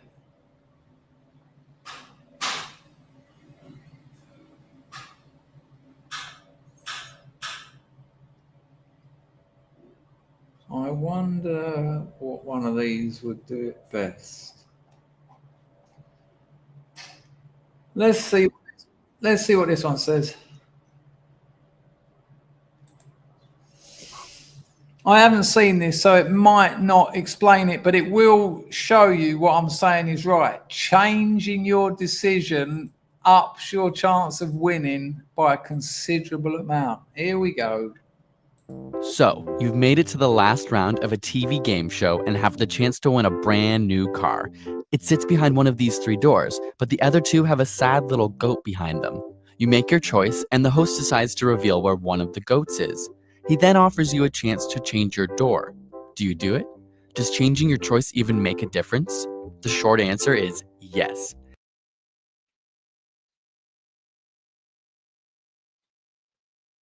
You would think at that point, I've picked door 1. Now, do I want to change my door? Well, it's a 50-50, isn't it? If I change to 2, it's one of those 2 doors. But that isn't how it works. I'll take it back a little bit. Cheers, love. The short answer is yes. Even though it seems counterintuitive, changing your door choice actually doubles your odds of winning the car. But how is that possible? Doubles your odds. Look at Packer's face. It's mad, isn't it? Sounds mad.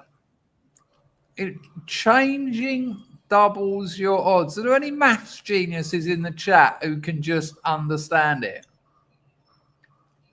It comes down to the fact that you originally had a choice of 3, but now you've got a choice of 2. I just don't get it, but I did try it out and it works. This is the Monty Hall problem. At the start, most people correctly assume that you have a 1 in 3 chance of choosing the correct door, but it would be incorrect to assume that when one door is removed, each door now holds a 50-50 chance of having the car. Let's use a deck of cards to understand why. Pick a card from this deck without looking. This card has a 1 in 52 chance of being the ace of spades. But now I'm going to flip over all the other cards except 1, none of which are the ace of spades. Of the 2 cards left, which one seems more likely to be the ace of spades? The one you chose randomly out of a deck of 52, or the one I purposefully and suspiciously left turned down? It turns out your card remains at a chance of 1 in 52, where my card now has a 51 out of 52 probability of being the ace of spades. The same principle is true with the 3 doors. You see, when I removed the door, I did so with motive, knowing there was a goat behind it. The only 2 scenarios that exist are A, you chose the correct door and I'm arbitrarily picking one of the wrong choices to show you, in which case staying will make you win, or B, you pick the wrong door and I show you the other incorrect answer, in which case switching will make you win. Scenario A will always happen when you choose the winning door, and B will always happen when you pick a losing door. Therefore, A will happen 1/3 of the time and B will happen 2/3 of the time. As such, switching your door wins 2 out of 3 times. This paradox has perplexed many people, including scientists and mathematicians to this day, because our gut tells us that switching will have no consequence. But when using formal calculations or computer simulators, the results don't lie. Switching your door increases the probability of winning. Let's see it one more time using a chart. Here are all the possible scenarios. The car is behind door 1, 2, or 3, and you have the choice of each 3 doors. This means there are 9 possible outcomes. Let's tally them up quickly. If it's behind door 1 and you chose door 1, you should stay. But if you chose door 2 or 3, you should switch. If it's behind door 2 and you chose door 2, you should stay. But the other 2, you should switch. Add it all up, and you should switch 6 out of 9 times. So, do you still trust your gut feeling? Got a burning question you want answered? Ask it in the comments. It's ridiculous, isn't it? It's Well, absolutely yeah, that does kind of ridiculous. explain it at the end, is that you should switch because that's what you should do. Yeah, it doubles your chances of winning. But Mumford told me about it, and I just went, no, that's 50-50 all day long. And he was like, I know you think that, but oh, Anglo, if it's any consolation, it done exactly the same to me. Young at heart, sorry, nearly got that wrong. Nice to see you. Don't recognise the name, but you're more than welcome. I've discovered an aversion to Matt's video music. Yeah, I noticed that. That's free from Ben's sound. I know that because I've nearly chosen that for one of my videos before. Yeah, if you're interested in that sort of stuff, people, look it up because I still find it mind-blowing. Carl Lewis says it makes sense. I wonder if he's being ironic or not.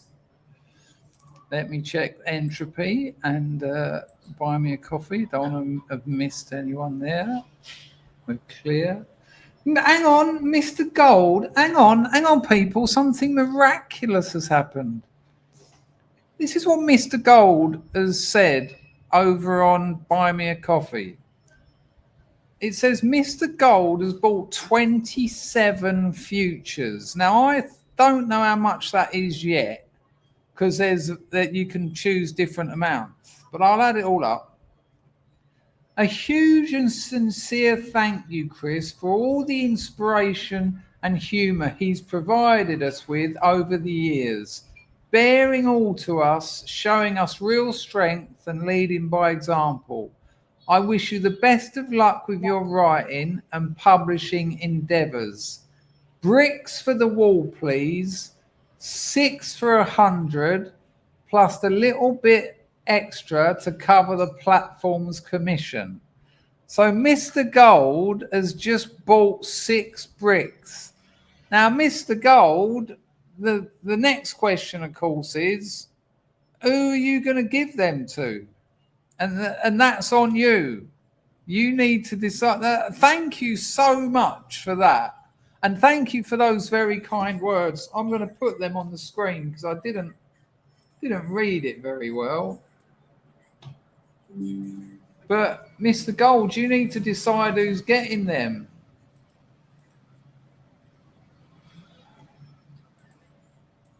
I don't really know how else to I mean, you can get me to choose if you want, if you'd rather not have the hassle, because I can know people who've been here the longest, you know, things like that.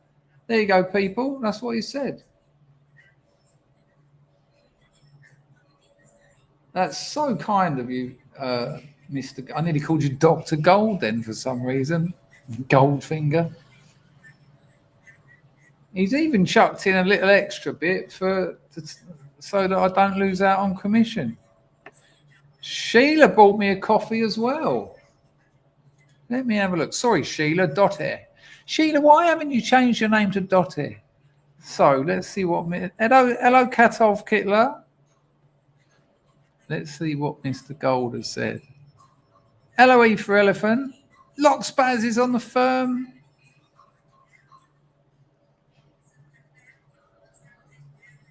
Good to see you, Lockspaz. Good to see you over on the other channel in the comments as well. There you go. I knew Lartus would know it. Nice one, Mr. Gold. What do you want to do, Mr. Gold? How are we going to How am I going to assign these 6 bricks? Look at Latus. First choice, 1 in 3. If you change, second choice, 1 in 2. Easy. What's Mr. Gold going to say? What's his choice? Please inscribe the bricks with the message, "Hello, my friends," or dedicate them to senior scrubs. All right, I'll do the latter, Mr. Gold. I'll have a think, and I'll get 6 OG senior scrubs. That's very, very kind of you, and you're getting a lot of love in the comments as well. Amazing. So let me put it in the book so I don't forget. The scrubs wall, the whole house is going to be covered. If that happens, I might be giving out some refunds when the missus.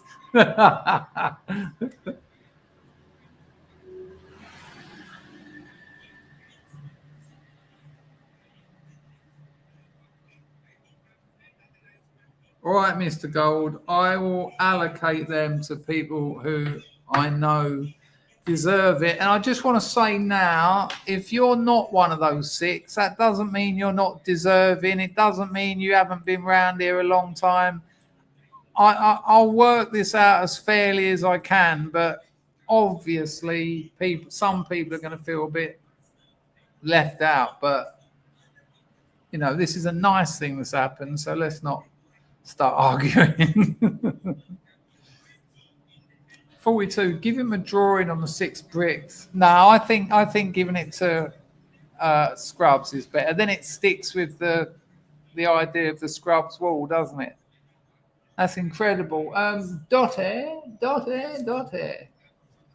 There is one here. Dottie says, for granting my request to be flanked by the 2 finest gentlemen on your wall. That'll be Jax and Anglo. For your love nest with your good lady. Oh. What are you eating, love? She's over there eating soup. I'll tell her that later. Thank you, Dottie. That's lovely. And thank you, Jimmy, as well. Oh, John Palmer. That was one from last week because my video reply has just come up. Everyone who's donated over there on Buy Me a Coffee, I'll get the video replies done after this stream. We've only got about half hour left as well, people, because we've done an hour and a half and I've got to write tonight. This working all day and write. Honestly, I'll be going to bed at 5 or 6 this morning. Darling, what time will I go to sleep this morning? 5 o'clock. There you go. Did you hear that, Packer? Yeah, 5 o'clock. Yeah, and it's usually 5, 6 or whatever. I mean, I usually stop writing at 5. Then it's floss teeth, clean teeth, have a shower. So I usually crawl into bed about 5:30. And then I've got to be up midday. But she wakes up about 7 because I've woken her up and she hasn't been up till 5. And I've said, you know, she knows what it's like living with a writer because she's been with me for like 7 years. Oh, our 7-year anniversary on the 29th of June, by the way. 7 years to the day when I walked into a girly bar. She walked up to me, deliberately went boss-eyed, I went, hello, like a deliberate, crazy Asian. And I fell in love with her right there and then. And I love her more today than I even did then. It's what a story. So, yeah, we're going to do something absolutely lovely. I tell you what I'll do. Packer has just made a great suggestion. Do you want me to put that on you, Packer? I mean, it's a bit late now because I've just said that you've done it. Packer suggested I put one of those bricks as Sarah, who's no longer with us. It was definitely OG. So yeah, I will do that. I will do that. What a lovely gesture from Mr. Gold and from everyone, really. But that's next level. That's an £108 donation for other people. Lovely. Oi, At this rate- geezer. At this rate, I- Chris, you'll be picking how big the gold lions on the front gates are going to be. No, getting some Italian maestro over who can gold leaf the lettering. This geezer, I'm not going to go into the details because I don't think he'd appreciate it. But he came over this neck of the woods for an holiday. I've still got 3 messages you've sent me that I haven't listened to. But wow, did he have some, what could we call them? Experiences? Experiences, yeah. It all seemed to be going well every time. I'd get a message from him going, "Oh, this is amazing," and then the next day, things not going quite like I expected them to be after yesterday's. You know, he's got that sort of funny Swedish, but he's been living in Germany but speaking English accent. Things have not quite continued in the manner they started yesterday.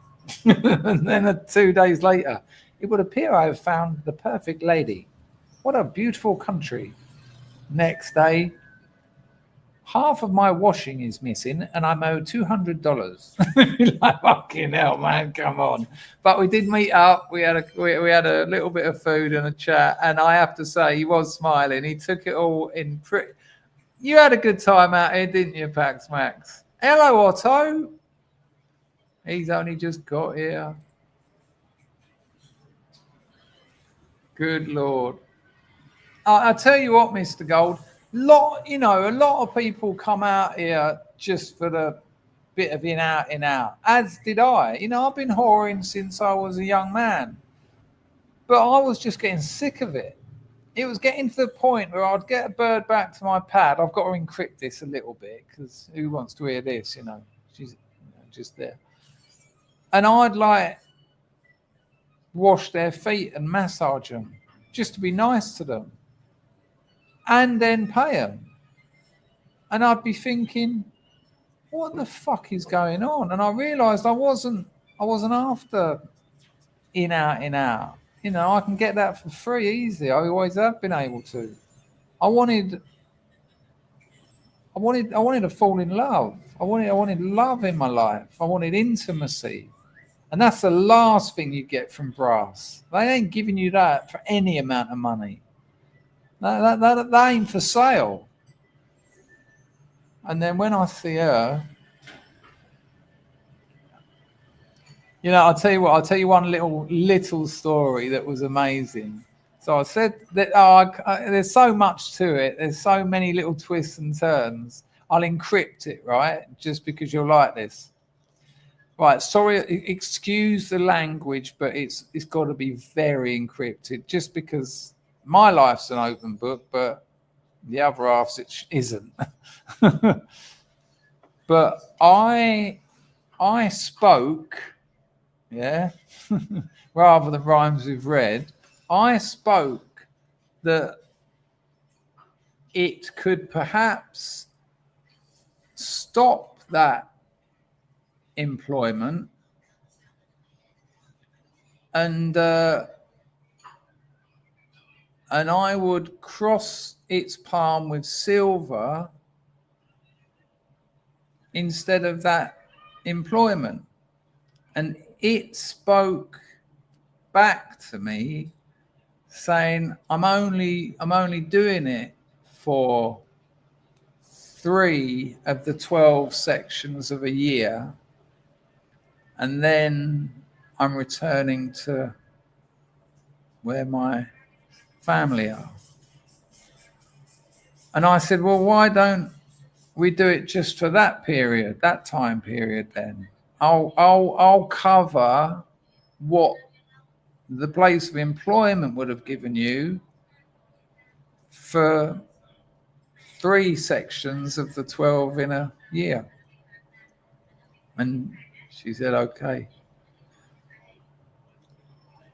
About 2.5 of those sections, it spoke that it wasn't just returning to where it come from. It was going to get bonded in matrimony to an older man of these lands, and it had all been set up, and he'd already paid the dowry of about 3 bags of sand.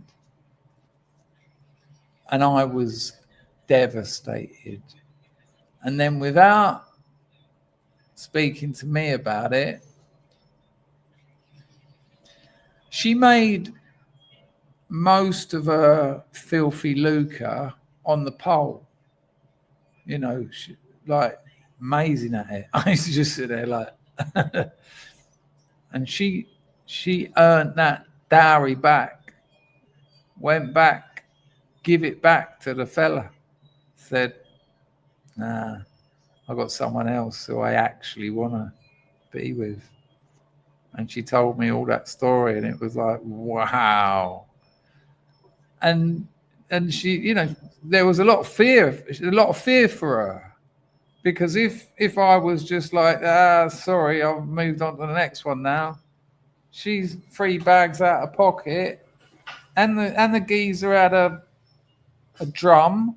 He had his own drum, which is kind of rare for people of these lands.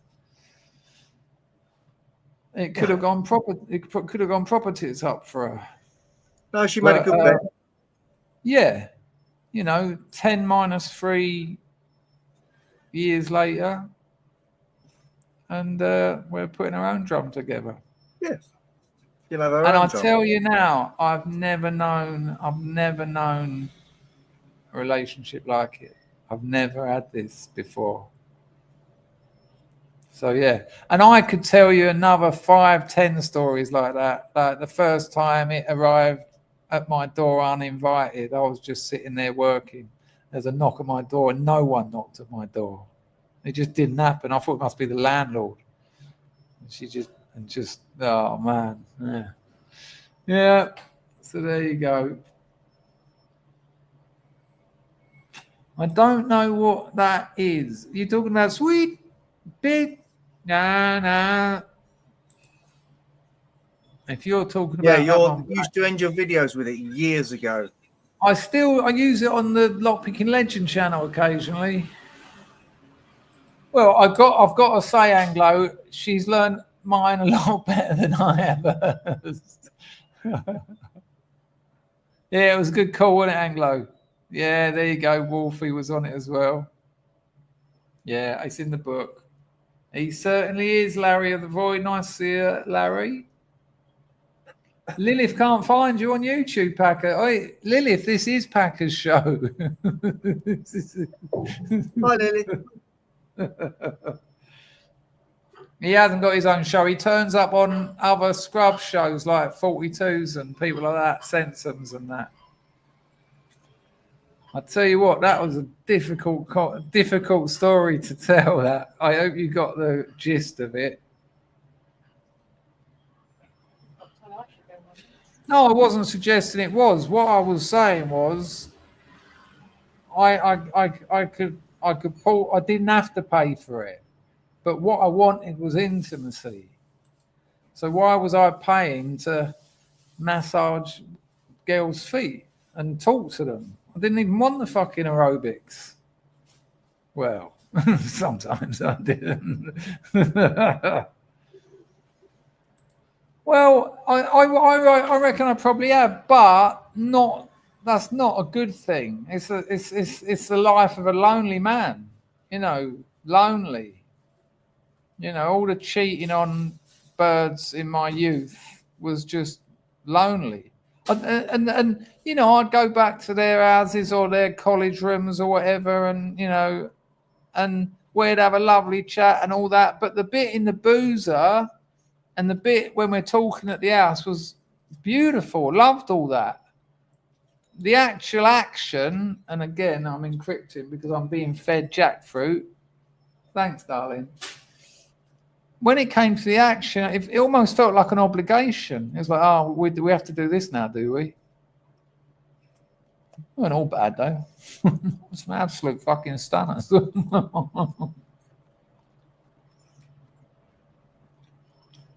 Umbrella Man is in the bathroom. Good call. There are some wonderful out there. What are Oh, you God. doing? Honestly, my missus, who's pretending not to be drunk, is now on her hands and knees near my table. What do you want to come and say? What do you want to say hello or something? No? What are you doing then? What? Boklahong. Say Boklahong. Boklahong. What's Boklahong mean? Boklahong. Yeah, but what does it mean in English? I don't know. Bonkador. You bastard. Did you hear that, you bastard? I keep saying we're going over to see my Spanish family when we can get some money together. There's about 20 of them. And I keep saying to her, you can't just say things like that. She heard, I watched a Joe Pesci short the other day, and at the end of it, he went, you talk to me like that, you motherfucker, you. She keeps saying it. Like, I'll go, love, can you pass me that yogurt out the fridge? She'll look like as if I can't reach it. She'll give it to me. She'll go, you motherfucker, you. I'm like, you can't say that. You know that, love? Motherfucker, you. You can't say that. You can't say bastard. You can't say fuck. You can't say those words in England. Why? Yeah. You want me to go province and say Joy Kinnear? Allah. You want me to say Joy Kinnear, Bonkador? No. No, you want me to shout it out the window now? No. Right, well, that's why I don't want to. You can't say it in English-speaking languages. Be joking. Be joking now. Darling, come here, speak some Khmer. Speak some of your beautiful Khmer. Wait. How about some time? She's going to put a towel on because she's got too much shoulder showing. Doesn't usually stop her. Don't need to see you, love. We just need to hear you. Very strange language, Khmer. You know, like when you do an impression of Chinese, you'll sort of go,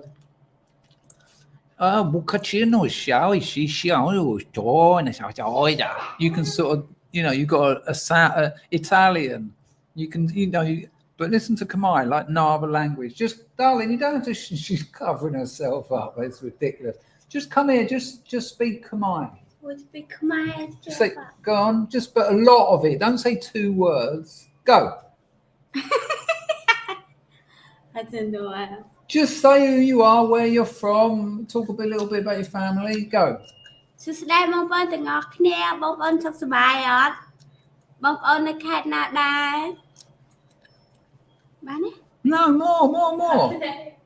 Come here, you bastard. I'll give you some out of the back of my hand. Go on son You love it though, you dirty bitch. Yeah. Go on, fuck off. I tell my mom you fuck me. Did you hear that? Now I'm going to get a bit embarrassed sitting here in a minute. Yeah, sorry. What was I'll it? go red, everybody. You've gone red. I want to tell you something really funny. When we're at it, some of the things I say, because she hasn't got a clue, are this fucking so vulgar. Like she hasn't got a clue. Yeah, you like that? Bell Yong, Joy Knick, Nyom Nye at Lao. Yo? No, Knyom Twer. ខ្ញុំអត់យល់ Ba, Knyom Why Yor. you saying that about the YouTube joke me? I don't know what Joy Knick means. Yeah, him translate him know. Yeah, they don't care. I say fuck all the time. I want to say I don't want any more jackfruit. I've got a stream to do. Bye, I love you. Give me a kiss. Right, where were we? She's great stuff. I just wish I'd met her a few years earlier. I mean, she's getting on a bit now, 25. Oh, we've got Neil Rigger. You ain't been in here for a while. Definitely don't put me on the wall. Someone will say it wrong out in the front. That's another word I taught my missus for a joke. And of course, we're driving along on the scooter. Rarely, thankfully, but rarely, someone of African descent will cross the road, and my missus will go, "Hello," and I'm like, "No."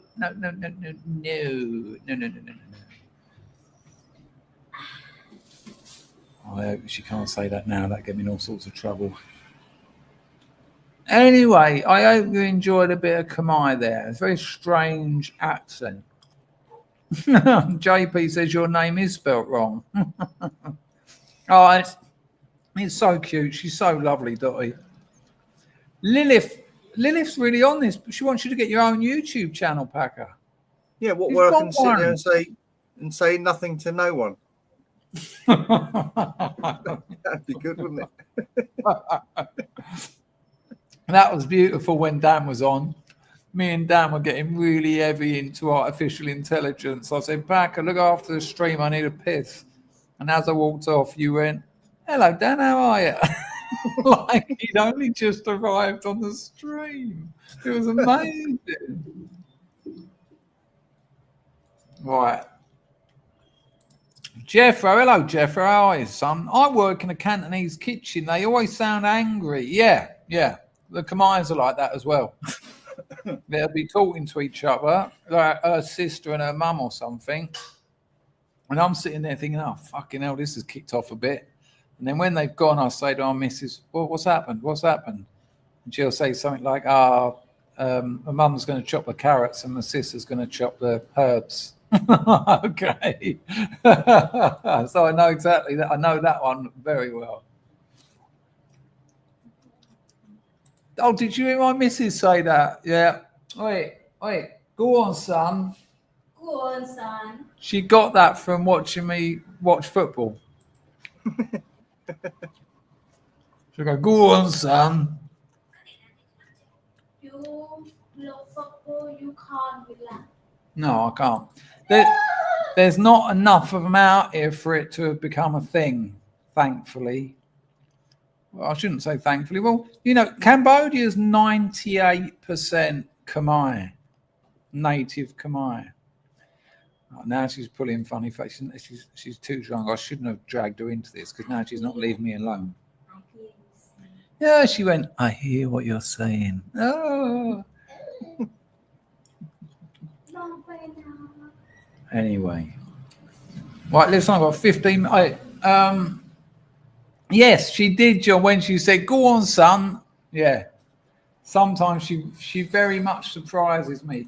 Well, I've got something I wanted to show you. I've got a clip I wanted to show you. But again, this was a last-minute stream. And I didn't really prepare. I never prepare. Oh, remember this beauty. I won't play too much of it. 5,000 Scrubs points. You know the name. If you know what I mean by you know the name, then you'll know the answer. If the question doesn't mean anything to you, look at that. Young Art says she's actually from Essex. Oh, she is, and she always is. Oh, hey, darling, you always hungry? Oh, wait, are you always hungry? Are you always hungry? No. I play Pong. You're making me look bad now. Why? You told me you're always hungry. No, yeah, okay, yeah. She's doing gestures, but she won't say it. Yeah, I'll be working all day, writing all night, crawling to bed at 5 o'clock in the morning, and she expects it. Now she's sneaking behind the monitors. Just go on, go. I'll be with you in a minute. Hey, darling, can you say this? Can you say "Gotcha"? Gotcha. So it just means go on, get out. Gotcha. No, it's not bad. It's an old English song. Gotcha, Carson. Gotcha. When the paper boy is off, and I've got jackfruit stuck in my throat. Someone said something. Right, here we go. Here we go, people. You'll have to play a Chaz and Dave later now, won't you? Oh, she's had it before, and she just can't understand it. She wouldn't want. I will play music that I love, right? Like Spiritualized album from last year. And I go, is this old music? And she goes, yeah. Like I'll play something from, most of the stuff I like to her is old music. It's like me having a girlfriend who listens to sort of like Eddie Cochran or something. If it doesn't just go doof, doof, doof, doof, and have a bloke going, if it's not that, it's old. That's it. Right, here we go, people. I just need a name. All right, people who know will know.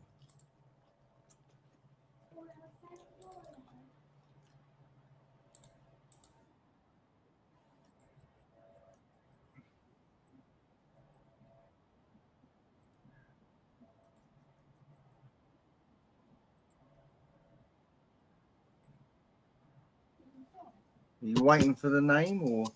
So I sat there in the high chair thinking one day, looking at my tray and thinking what I'd give for a meal on there.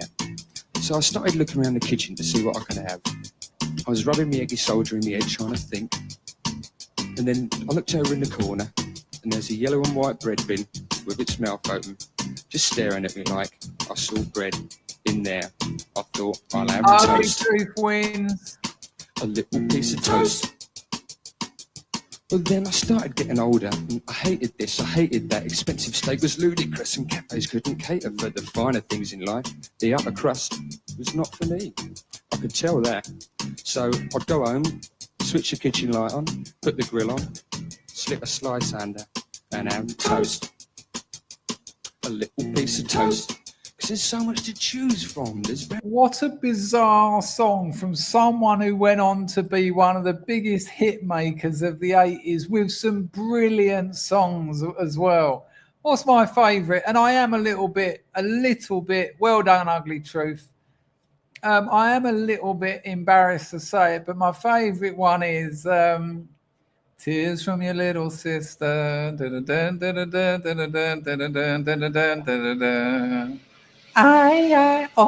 What's the chorus? 'Cause we're living in the love of the common people. Smiles from the heart of the family man. Daddy's gonna buy you a dream to cling to. Yeah. The cover, wasn't it? Didn't he do? Yeah, it's an old song. Covers? It's an old song, but it's a lovely song. I imagine they're all covers. Yeah. Nate, hello, Nate. My mum used to love that Burke. Oh, he's Yeah, I remember easy. all the girls melting over him. Yeah, of course. Without doubt, mate. Paxmax says, reminds me, I need to take back some bread. Now there's plenty of bakers around here, mate. You just need to know where they are. There's a big French influence on Cambodia, if you think about it. They colonized it 100 odd years ago. Wherever he lays his toast is his breakfast. I didn't like that one so much. Wherever I lay my head, that's my home. Wherever he lays his hovis is his home. Yeah, good songs though, man. Good songs.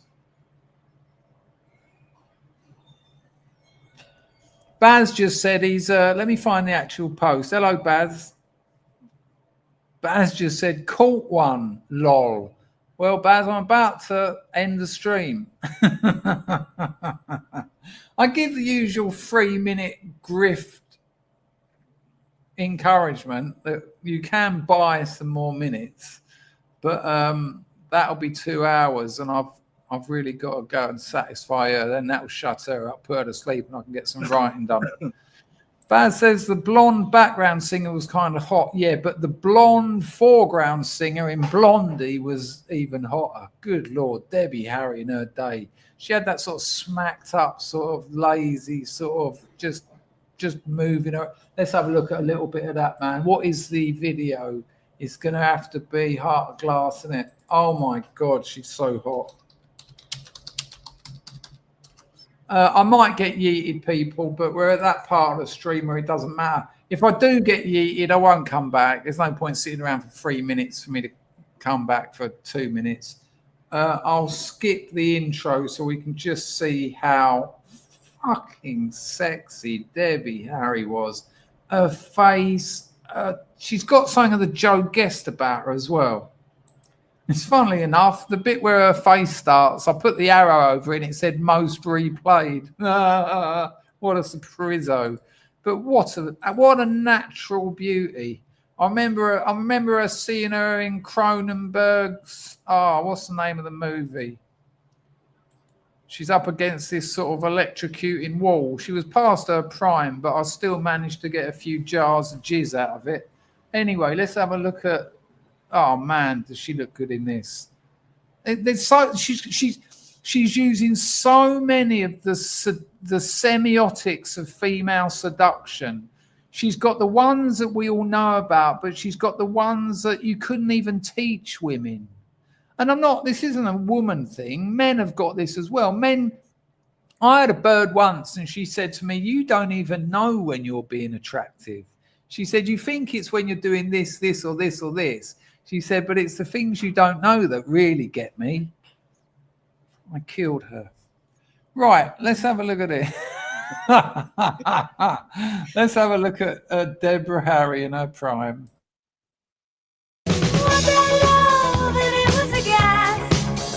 Oh, fucking hell. I mean, Jesus Christ. I mean, the potluck of the genetic beauty lottery. You know, she'd come out. Oh, imagine getting to like, what is she there, 19 or something?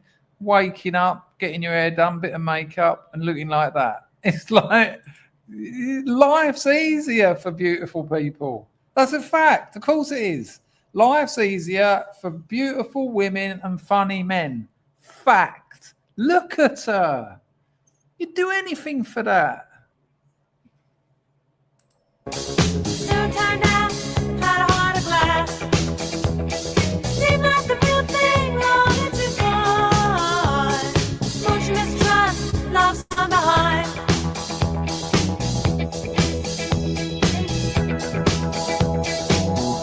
I just want to cut to the full length bit because what she does just like, it's very, very subtle. Did you see the 80s bass player totally ruining it? With his like weird, jagged guitar thing. Yeah, they're not really. Oh, fuck it. We'll just watch the bit where she shows her beautiful teeth. I'll see if I can get a good pause.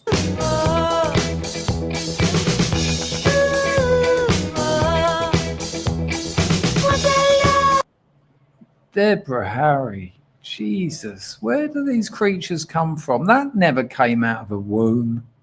That was never covered in blood and placenta. That's made from a different universe.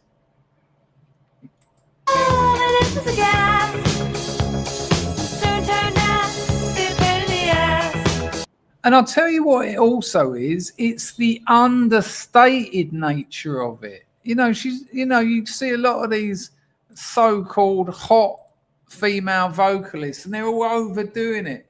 She's just like, it's like effortless attraction. Any blokes in the chat not find Debbie Harry in those clips attractive? Anyone in the chat, any men in the chat not find her attractive? Or of course ladies from the Isle of Lesbos. Come on, Anglo. This is weak, but I'll read it. Anglo says, if I'm marking out her a 10, if I'm marking her out of 10, I'll give her a 1. Anyone that Brad doesn't, sure, of course. I'm sure Brad's fully aware of that. Don't forget, Brad's got a Substack, people. He's putting a lot of work into it as well. Yeah, she's incredible. Toffee said she does nothing. Well, I think that's all of us, isn't it? I mean, that's the way of that's the way of males. But you know. Hello, Skin. Skin says, "Don't be so fucking ridiculous." What have I got wrong, Skin? What ridiculous? She is. I said that, Auntie X. I already said a touch Joe Guest-esque. I don't think I use those exact words. What have I been ridiculous about, Skin? I don't know what I've said. It's good to see you here, though. But what did I say? Yeah, lovely, isn't she, Lilith? Oh, that's not nice, James. That kind of ruined it. James said he saw her in Philly and they were throwing dildos and rubbers at her. See, I'd be the one, I'd get up on stage and I'd erect some kind of tennis net to protect her against those. And then I'd pick her up, take her home, make her a nice cup of Earl Grey, read her some Byron, and then show her some of my physical poetry. Hang on, I didn't. What are you talking about? I've said the exact opposite. I've said that she's absolutely top drawer. I don't know what's going on here. Skin. I don't know. I think I'm getting confused, or you are, or maybe you're replying to someone else. Nate likes the birds from the Bangles more. No, I mean top drawer bird, but nah, Yeah, I did. Debbie. Huh? I did. I was more Susanna Hoffs. What, more than Blondie? Yeah. I'll tell you who I always felt sorry for was, I think she was the guitarist or the bass player in what's the Manic Monday band called? Yeah. They were called the Bangles. That's it, in the Bangles, because you've got the lead vocalist who's like an 11 out of 10, and that bass player looked like someone in Aerosmith. It was, I felt for her, and she must have known it. That's just the reality of life. You know, that's not me being nasty to anyone. She knew it more than I did. She knew it more than we all did. She must have watched that video for Manic Monday and thought, hang on a minute, why am I in that video for 7 seconds and the vocalist is in it for 2.5 minutes? Well, because that's the reality of life. Funny Men. Oh, yeah, it's brilliant. Atomic's brilliant. But, yeah, funny men, pretty women. It's what makes the world go round. Oh, you're going to love my new novel, people, because it's written from, it's a 14-year-old's journal, essentially. So in literature, you have a thing called the reliable narrator, but you also have the unreliable narrator. So they're telling you, you know, they're like the God presence. It's not first person present. It's not I'm doing this, I'm doing that, or first person past, I did this or I did that. You've all read books like this. It's someone, it's the author, but who is that? You know, it's the narrator. So it'd be like something like, it was a nice hot summer's day, a slight breeze to take the edge off, and a man and a woman were walking down the beach. So who is that bloke? Well, it's the narrator. But when you've got a 14-year-old who's your narrator, he doesn't understand the adult world. So when he sees something happening between adults, he tells you what's happening, but he's not lying. He's not being the unreliable narrator. He's telling you what he thinks is happening. But he is also being the unreliable narrator because he gets it wrong. You know, he doesn't really get it. Oh, it's lovely. It's lovely. I've got a few beta readers together. I might need a couple more. Latos, have you got time to read a 70,000 word novel? And I'll give you one question. What's wrong with it? That's all I need. That's all I need you to answer. Yep, a lot of them turn out like that, don't they? A lot of them turn out like that. Well done, Rusky. Everyone I've said it to has said that. That doesn't make it a bad joke. All right, people, I've got to wrap this up. I've hit the 2-hour mark. I'm now at 1 o'clock in the morning. I'm now cutting into my writing time. Oh, it's a fucking school day tomorrow as well. Absolutely gutted. Packer, I'll let you go, son. What did you make of the stream? Excellent fun. Good chat. Nice, wasn't it? Yeah. Great people around here, aren't they? They're all right, yeah. Chat was great. Are your nodules hurting as much as mine from all that shouting? No. No. Funnily enough. How many words do you reckon you said today? 30? I bet it's more than that. I bet it's about 100, 200. Yeah, probably. I wasn't completely quiet today. It's not like when you've got Dan on. Yeah, but you know. All right. Give Packer some love in the chat, can you? Yes, you can have a Joe guest picture, Baz. I'll sort that out now. Look after yourself, mate. Ta-da, Packer. Cheers, Scrubs. Ta-da. Enjoy the rest of your day, mate. Give Packer some love. There's always room and there's always time for a picture of Joanne Guest. Don't forget I got off with her. Don't forget I sat next to her at TFI Friday.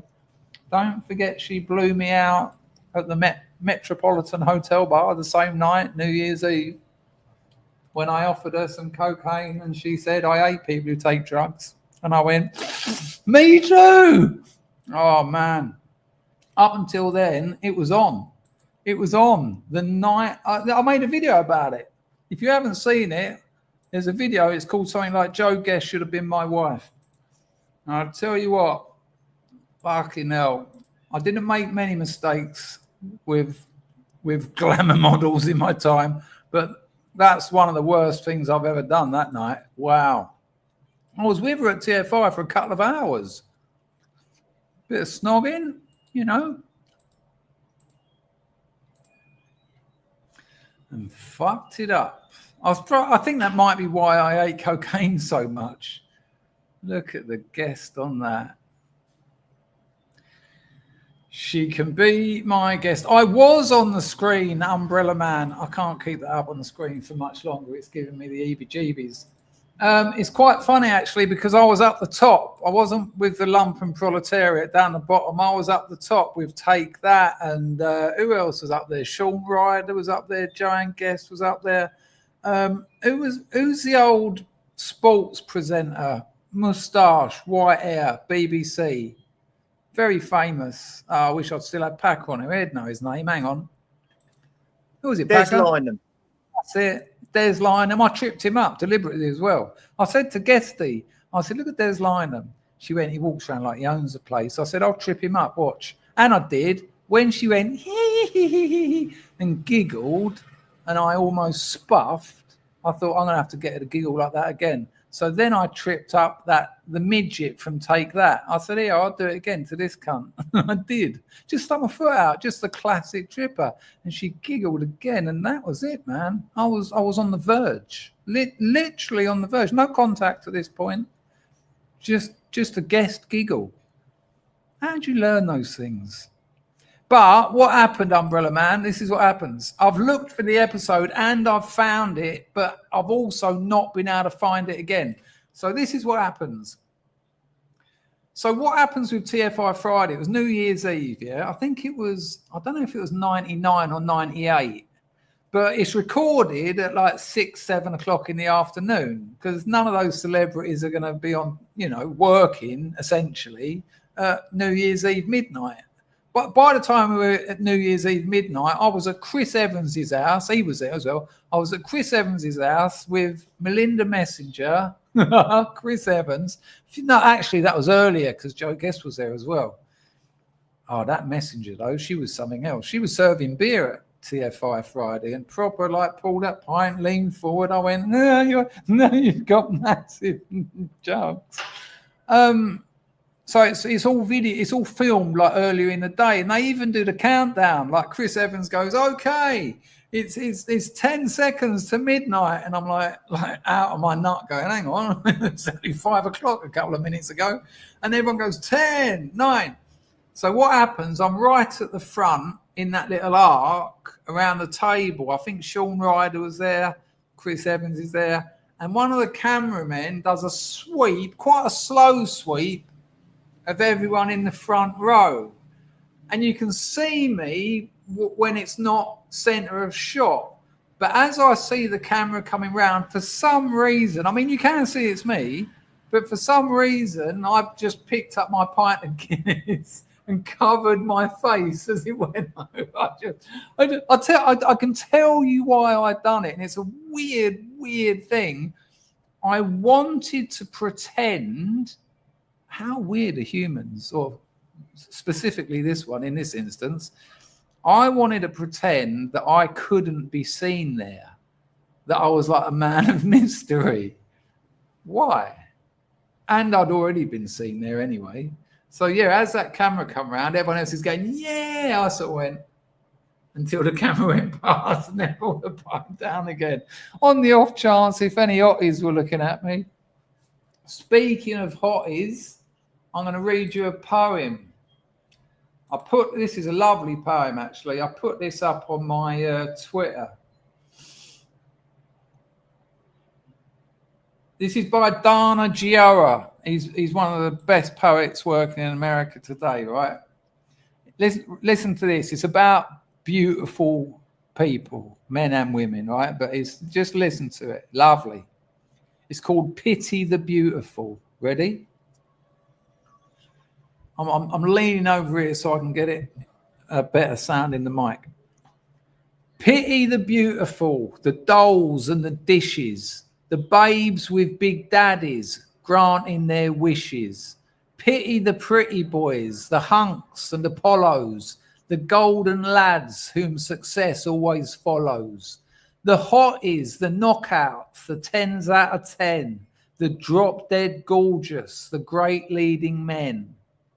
Pity the faded, the bloated, the blousy, the paunchy Adonis whose luck's gone lousy. Pity the gods no longer divine. Pity the night, the stars lose their shine. Wow, wow, amazing stuff. Right, someone asked me for a bit of music. I can't remember who it was. I don't usually... Ask me again if you're still here. Hello, Silurian. How are you?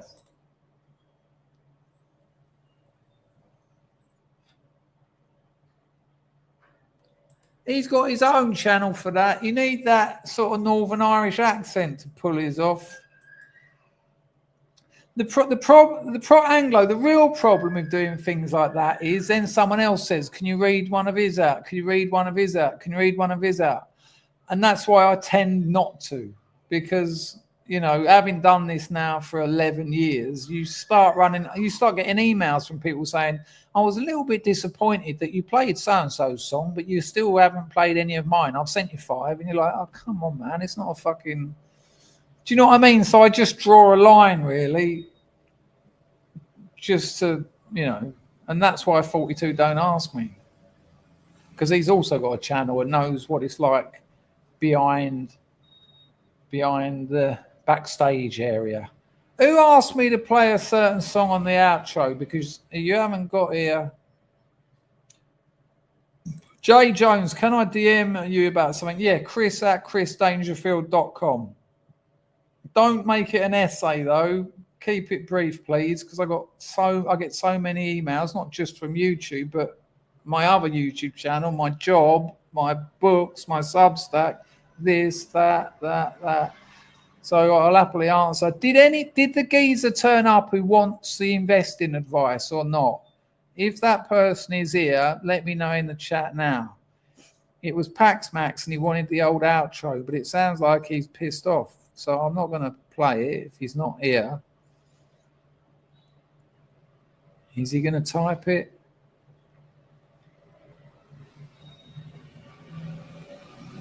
Yeah, we could do that. Oi, someone... Oh, he's still here. Listen, someone said that on Discord you can. Someone in the chat, it might have been Lilith, said you can do voice on Discord. So I'll look into that. I'm not going to do writing. I'm not going to do text because that will just dilute the lifeboat. But if I can set up, I've got a Discord, obviously, because you need it for Mid-Journey and all that. But if I can set up a Discord where we can have a conversation and have like 5, 10, 20, you know, it'll be the members only because otherwise there would be too many people in there anyway. If I can work out how to do it, I'll get that done in a couple of weeks. What did you want, Pax Max? Tell me exactly what you wanted, and I'll do it. Jedi, it was you that wanted the investing advice.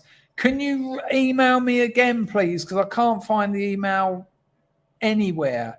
Email me again, and I'll get it to you. Sorry it took so long to not even get it done, but earlier on in the stream, I said someone wrote to me for investing advice, and I haven't sent it out, but I've lost the email. So email me again, and I'll get that to you. And it's a cracking time to be investing at the moment because the markets are all over the place. What the stock markets don't like is instability. They don't like wars. They don't like Trump and tariffs. But that means they go down. And when they go down, it's a stock market sale because they always go back up. That's how it's always been. So it's a good time to be investing at the moment.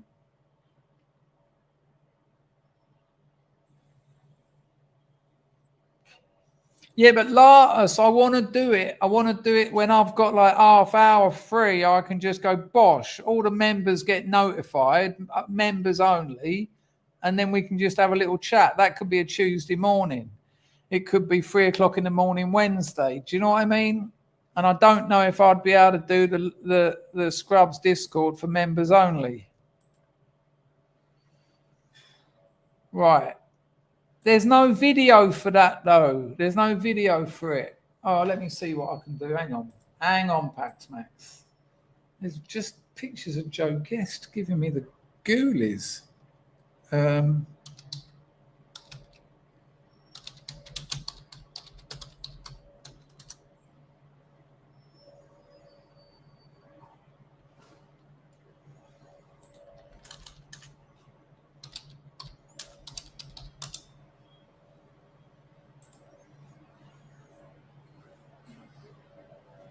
You mean you want sweet? You don't want the original one. The original one is the one with the Cambodian vocal, Thai food. It's called. You want sweet, yeah?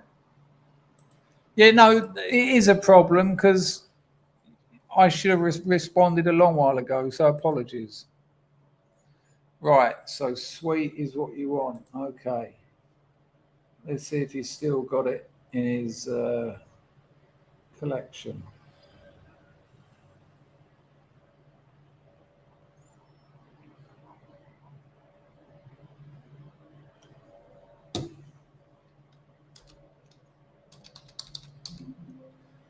I don't think he's there, mate. I think he's taking it down.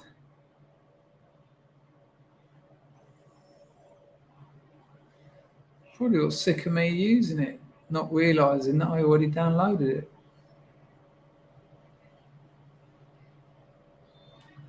Pax Max, what I'll do, I will use it. I will use it on another end of another stream because at the end of a stream, this is getting a bit.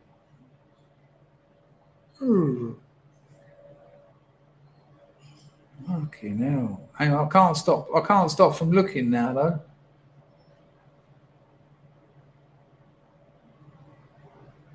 He's made so much music, and brilliant as well, really good. I don't know why someone hasn't signed him, because that don't happen anymore in the music industry.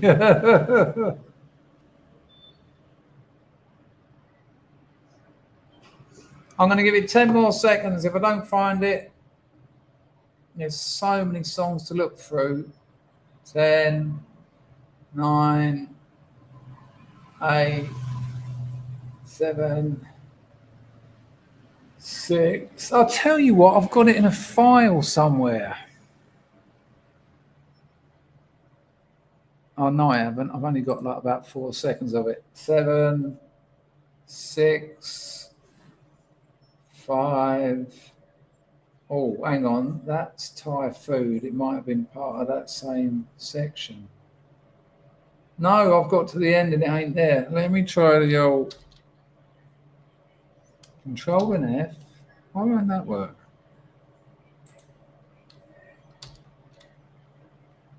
Sweet.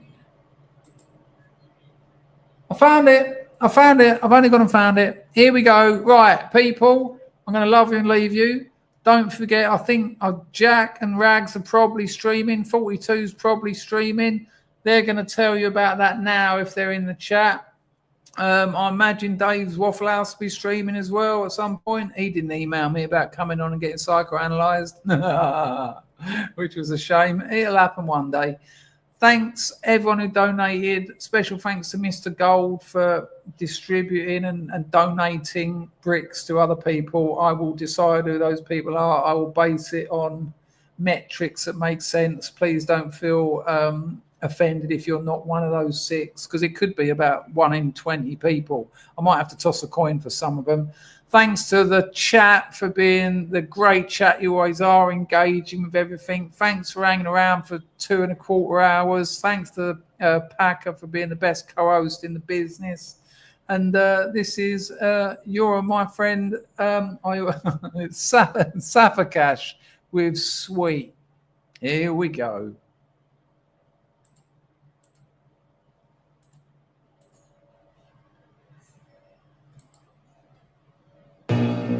sweet bit, sweet my, sweet bit, sweet my, sweet bit, sweet my,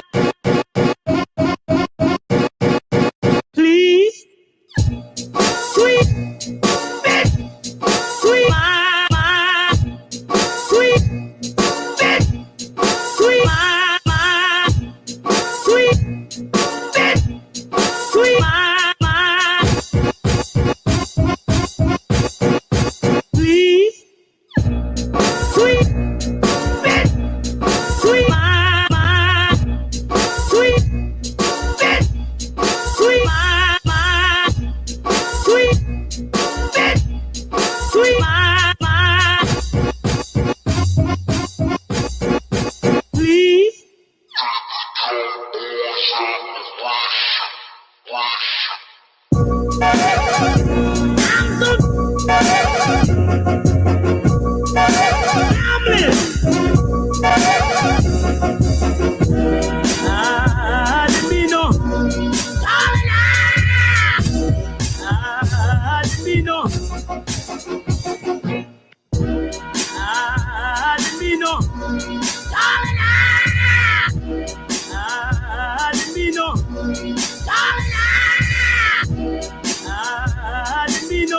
See the road would never.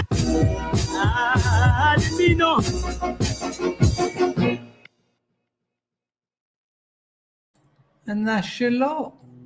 There you go. Short but sweet. Dave's Waffle House. When you're coming on, son, you've very kindly blamed me for your channel. Least you could do is come on live and say thanks while I stick my fingers into your brain. Look after yourselves, people. A massive hoita.